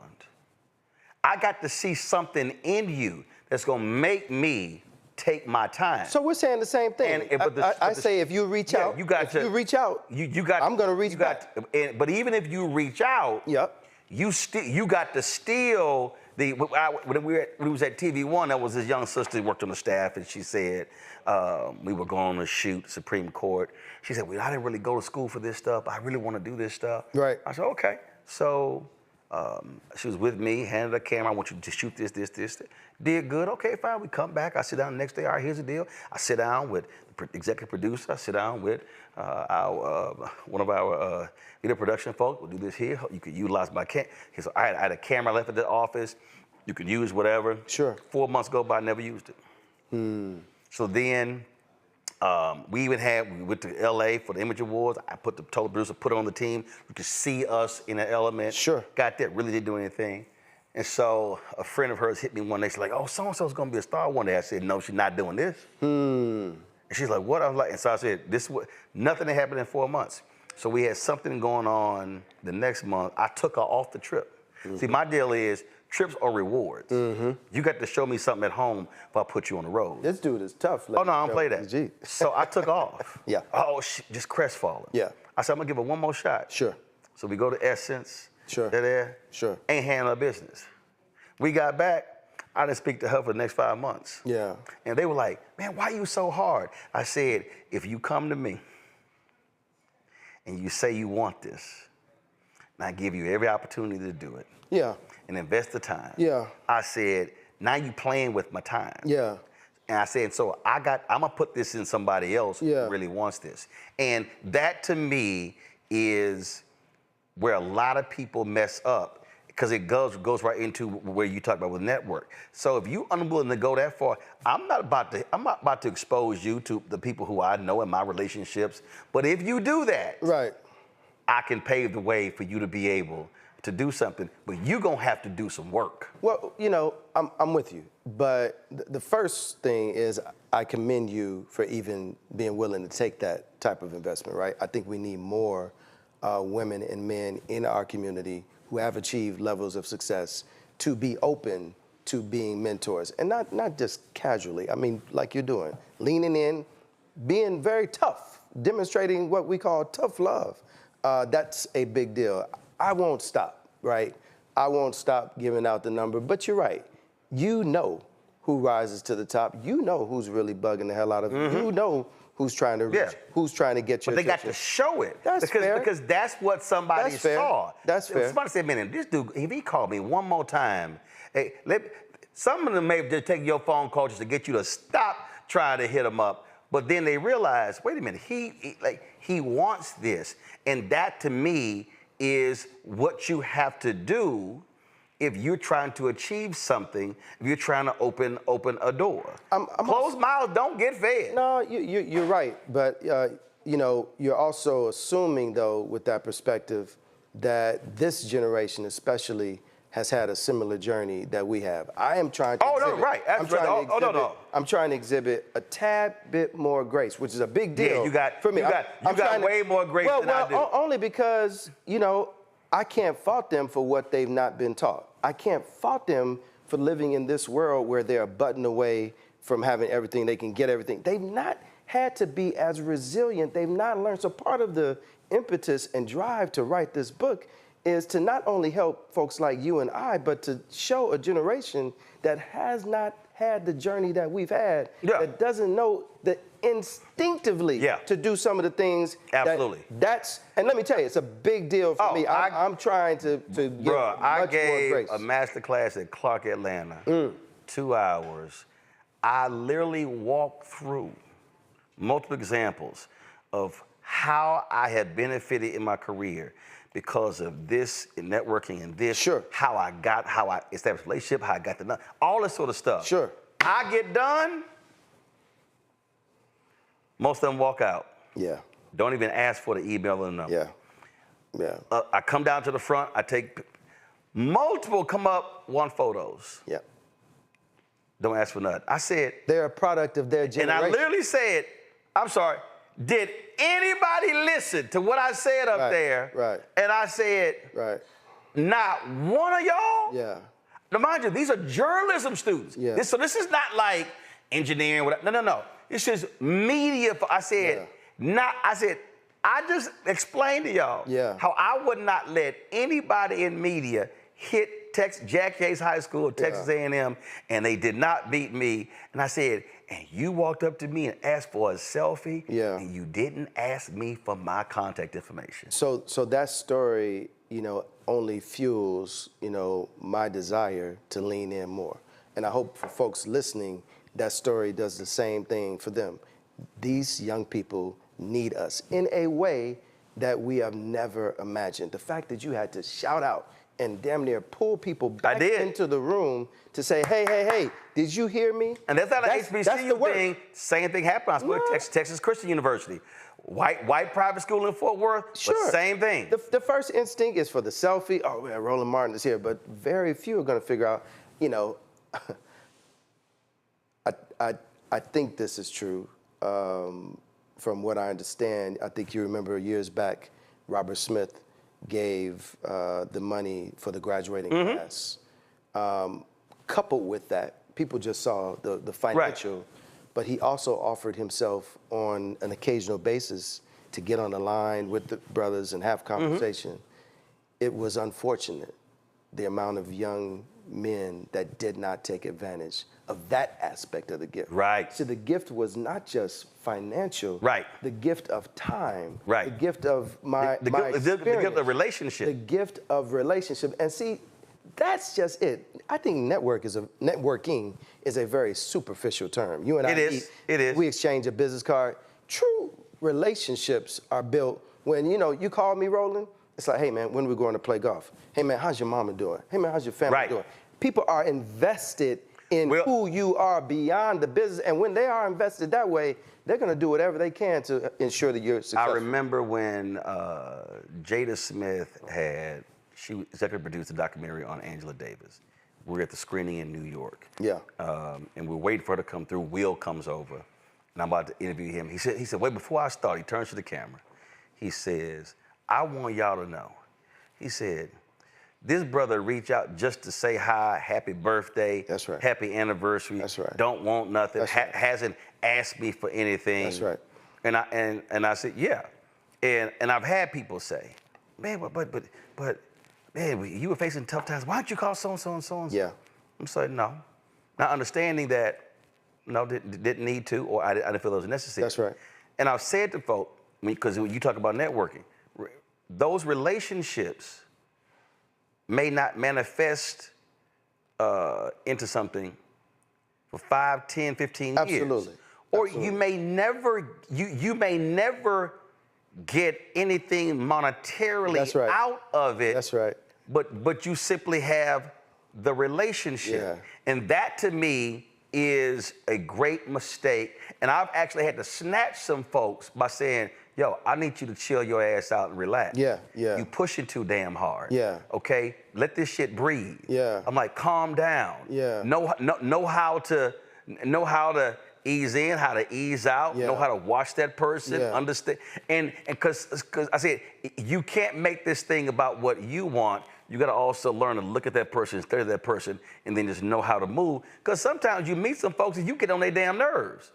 And you also, before asking something from someone, should figure out how you can pour into them first. Ronaldo Glover was the alpha brother. He was the chairman of the FISP Board of Trustees, City College of Chicago. Matter of fact, ran Reginald Lewis's business after he passed away. Very good friends with his wife. Ronaldo would often, he would meet, and this is what he would say: how can I be of assistance? That's right. That's right. Didn't matter. That was his, I mean, that was one he always. How can I help you? He always said, how can I be of assistance? Yeah. He was being replaced as the chair of the City College of Chicago when new mayor came in, because he lived in Chicago. So basically, he's getting fired. Right. He tells the white guy, okay, how can I be of assistance? And the guy was completely shocked by it. Right. But Ray, that was always his thing. Yeah. That was the question he would always ask. Yeah, I embrace that, and I do the same thing. And, you know, in every meeting, it's how can I be of help? You know, people start, they talk, but at the end of the day, it's how can I be of help? I ask every book author this, this will be the last question I'll ask you. Whenever one is writing a book, researching a book, doing these things, there's always a wow moment. Something happens where they go, a memory gets jarred, then they go, wow, man, I forgot about that. Or just something pops off. What was it for you? So in the process, your publisher asks you for the first half of the book so that they can do an initial review. And I thought, you know, you're writing the book before the book. Right. Yes, and yes. But I'm thinking, okay, I'm writing this book for Roland, and I'm going to give him these habits that he can use to become more resilient. She pushed the book back to me. And she said, no, if people don't see and understand your authentic, resilient journey, then it's not going to work. The most frustrating, I'm thinking, I'm proud of myself, I submitted this. It forced me to go inward. Put a mirror up and divulge things that I've never admitted, said out loud, and definitely not in this way. And I am the better for that type of liberation. That was the aha moment. Because what? For the history, your whole deal was normally private, reserved. Well, I thought I was writing a simple self-help book for Roland. That it was for you. It wasn't for me. But in order for it to help me, I need to know how you applied these things. No doubt about it. You went through. No, but that was the aha. I didn't, as a new author, I did not know that. I thought, you know, I could write this and I could shield all my stuff. I don't have to talk about you know, my resilience. You know, let me just, no. Because your personal story, that's actually how someone actually then connects with what you're trying to say. It's important for people to know I lost a business. It's important that people know, you know, I've been fired. It's important for people to know, you know, I struggle every day. You know, it's important people to know that sometimes what you see on the outside does not represent what's going on the inside. But also, we continue to persist. But it's also important people to understand that, because what it also reveals, you still overcame it. That's right. The greatest mistake that I do believe that we make is, even I think with children. Yes. And a lot of parents do this. A lot of parents, they don't talk about pain and suffering. They don't talk about financial issues with their children or whatever the heck. Yeah. So then that child has no understanding of what they're actually going through. I remember I was, before COVID, my schedule was just stupid. I mean, I was always gone somewhere on the weekend. Yeah. So one particular weekend I was there, and my wife normally took my nieces to church. They would all go out and eat afterwards. And so this time we would, church was over, we driving home. They're like, Uncle Ray, where we gonna eat? I was like, home? What do you mean? Aunt Jackie always takes us out. I'm like, yeah, I know. I said, spend too damn much money. I said, okay. I said, let's walk through. So we driving. Right. So we about to have a math lesson. How many of y'all in here? 6. I'm 7. Right. All right. This is average meal. What's the total amount of the meal? They sit there trying to figure it out. Times 4. Right. I said times 12. Right. Then I'm like, all right, it's 6 of y'all, 3 tutors, laptops, right, private lessons, right, going through all this sort of stuff like this. I said, I said, if we go to the grocery store, buy these ingredients for this meal, how much is that meal? Yeah. It's 6 of y'all. Yeah. You can stir, you can chop, you can went through the whole deal. I was like, no, y'all gonna fix a damn meal. Yeah. But I needed them to understand that there were costs involved with all of this. And I needed them to understand sometimes you're gonna have to cook for yourself because you can't afford to eat out. And so you better understand what that means. And so then when I bought them, whenever their computers and everything, I would tell them, that's the most expensive thing you ever held in your life. Yeah. So I need you to understand, don't play with that $2,000 computer because I'm the one who has to pay for it to get it fixed. I needed them to understand that this didn't just show up just because anything happens, I could just go get another one. Yeah, my mom did not have to beat it into me. I dedicate the book to her because she was the greatest example of what it meant to be resilient. I watched the sacrifices. I knew she worked multiple jobs. I knew she was sacrificing things for herself, for me and my brother. I was a latchkey kid. I had to be at home and feed myself, et cetera. So, I'm grateful that the first example of what it means to be resilient and to persevere through hard and difficult times was my mom. I do believe one of the biggest problems for this generation and the difference between us and them. Somebody actually put a graphic on Instagram. Well, they said, don't you ever, y'all need to leave these Gen Xers alone. Because they went through stuff.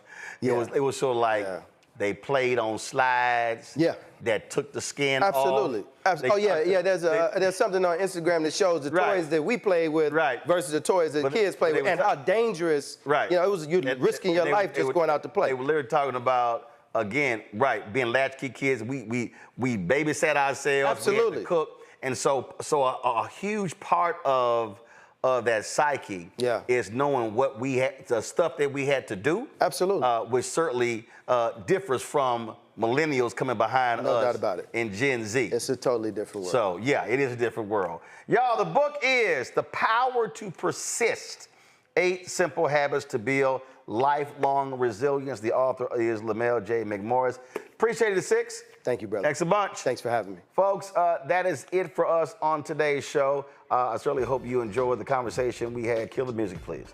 A conversation we had with both of the book authors. Be sure to get both of these books, y'all. And so both are available. Again, The Power to Persist, Lamell McMorris, and then, of course, also The Black Family Who Built America, The McKissacks, 2 Centuries of Daring Pioneers by Cheryl McKissack Daniel with Nick Childs. And so we have these conversations. We talk about new stuff all the time, y'all. And listen, we do this 2 hours a day, every single day. But I believe one of the reasons I also created this show, created this segment, is because when you look at these mainstream white shows, when you look at these networks, they aren't having deep, long conversations. Our book interviews will go anywhere from 20, 30 minutes to an hour. And the issue that I have is that very few, unless you're a big name, then you get on one of these shows, Good Morning America, Today Show, CBS This Morning, or then Morning Joe and these networks. And very few of us get on those shows. And so we created Roland's Book Club. Y'all know I'm an avid reader. I got thousands of books at home. I read 7 to 9 books at one time. And y'all know I don't read fiction. I like stuff that I can actually use, that's nonfiction. But this is important because we have to provide platforms for authors to be able to share their stories, share their works to an audience, for folks to be able to find out about these books and also these very unique stories that you don't hear every single day. And so when you support Roland Martin Unfiltered, when you support the Black Star Network, you're supporting this show, but you're supporting segments like this. You're supporting our segment HBCUs. You're supporting Education Matters, HBCU Connect. You're supporting Fit, Live, Win. You're supporting Tech Talk, where we focus on African Americans who are in tech. You're supporting our marketplace. We're supporting Black-owned businesses. There is no show, and I keep telling y'all this is not a lie. This ain't hyperbole. It's real. There's no Black-owned media company that's doing what we're doing. None at all. Not what we do every single day with this show, with the Black Star Network. We're working on a business show, a weekly business show. We're working on a new daily midday news show. There's a lot of things that are happening, so your support is critically important because what I also say is this here, and I spoke at the church on Sunday in Indianapolis, and somebody asked me, they said, well, you know, how do we support Black-owned media? How do we take our money? And I said, let me help y'all out. I said, a whole bunch of y'all love Starbucks. I said, if you decide not to get one Starbucks drink per once a week, 4 times a month, I said, how much money could you then give to support this show or another Black-owned media company? I said, just look at the numbers. See, the mistake that we make is we say we're poor. No, we're not poor. It's a matter of how we actually use our resources. And that's the difference. And so here, we've been asking the folks, if 20,000, let me be real clear with y'all, if 20,000 of our fans, this is total, okay? We do anywhere from 15 to 18 to 30 million views a month. We've got 1.86 million YouTube subscribers. We've got 700,000 plus or 800,000 on Instagram, more than 700,000 on Twitter, 1.4 million on Facebook, 105,000 on TikTok. And we're on Snapchat, we're on Spill, Spoutable, LinkedIn, all the platforms. If 20,000 people gave this show network $50 a year, I didn't say a month, a year. That's $4.19 a month, 13 cents a day. Yeah, that's $1 million. That literally handles 5 months of expenses for this entire network. That's it, 5 months. I could take care of the rest. So that shows you how critically important. If 20,000 people, Dr. King said April 3rd, 1968, his last sermon at Mason Temple, he said, Black people individually are poor, yet collectively represent one of the biggest economies in the world. He said we have to learn to move as a collective. And so if you want to see this show, this network grow, your support is critically important. I love these Simple Simon Negroes who say, see, Roland Martin, 8 years begging. But you see the result of my so-called begging. You don't just see me sitting here. We're sitting in the 5,800 square foot studio. We're about to have an event here, a broadcast going to be handling. Y'all, we can literally, matter of fact, Henry, do me a favor. Give me this shot. Give me the shot here. I just want y'all to see. We got about 60, just give me something. We got about 60 chairs in here. We're going to do this soon. We're going to actually have a live studio audience in here to actually broadcast. I don't think y'all understand what I'm saying. You can't do this if you don't build the infrastructure. You can't do this if you do not have the resources to do it. So just imagine when we have this, when we pack this room out, a live studio audience to do a conversation here. Y'all, that takes money. Renting these chairs costs money. And so that's what I want y'all to understand. So I purposely show y'all what we do here so you understand there's a cost associated with everything that we do. We're trying to give you something that Black-owned media has never done. We're trying to give you something that BET is not giving you right now. TV One is not giving you right now. Not one black network is giving you right now. And that is a high-quality black news show where black people are centered every single day. So to support us via Cash App, use the Stripe QR code. You see it right here in the left-hand corner. Again, you can support us with Cash App. So the multiple ways you can support our show, the Stripe QR code, bottom left-hand corner. Use that QR code. You have PayPal is R Martin Unfiltered, Venmo is RM Unfiltered, Zelle, Roland at RolandSMartin.com, Roland at RolandMartinUnfiltered.com. Checks and money orders, make it payable to Roland Martin Unfiltered, P.O. Box 57196, Washington, D.C. 20037-0196.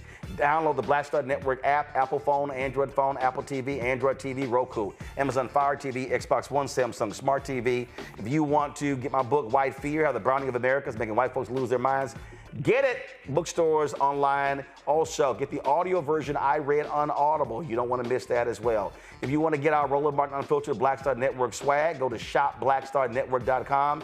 All of our new shirts, you see them on the website, including the one that I have here, FAFO Project 2025 with Project Crossed Out. Get that on the website as well. Also, you see all those items on my news desk. Those are black-owned products. Those backpacks and those spices and desserts and candles and shirts.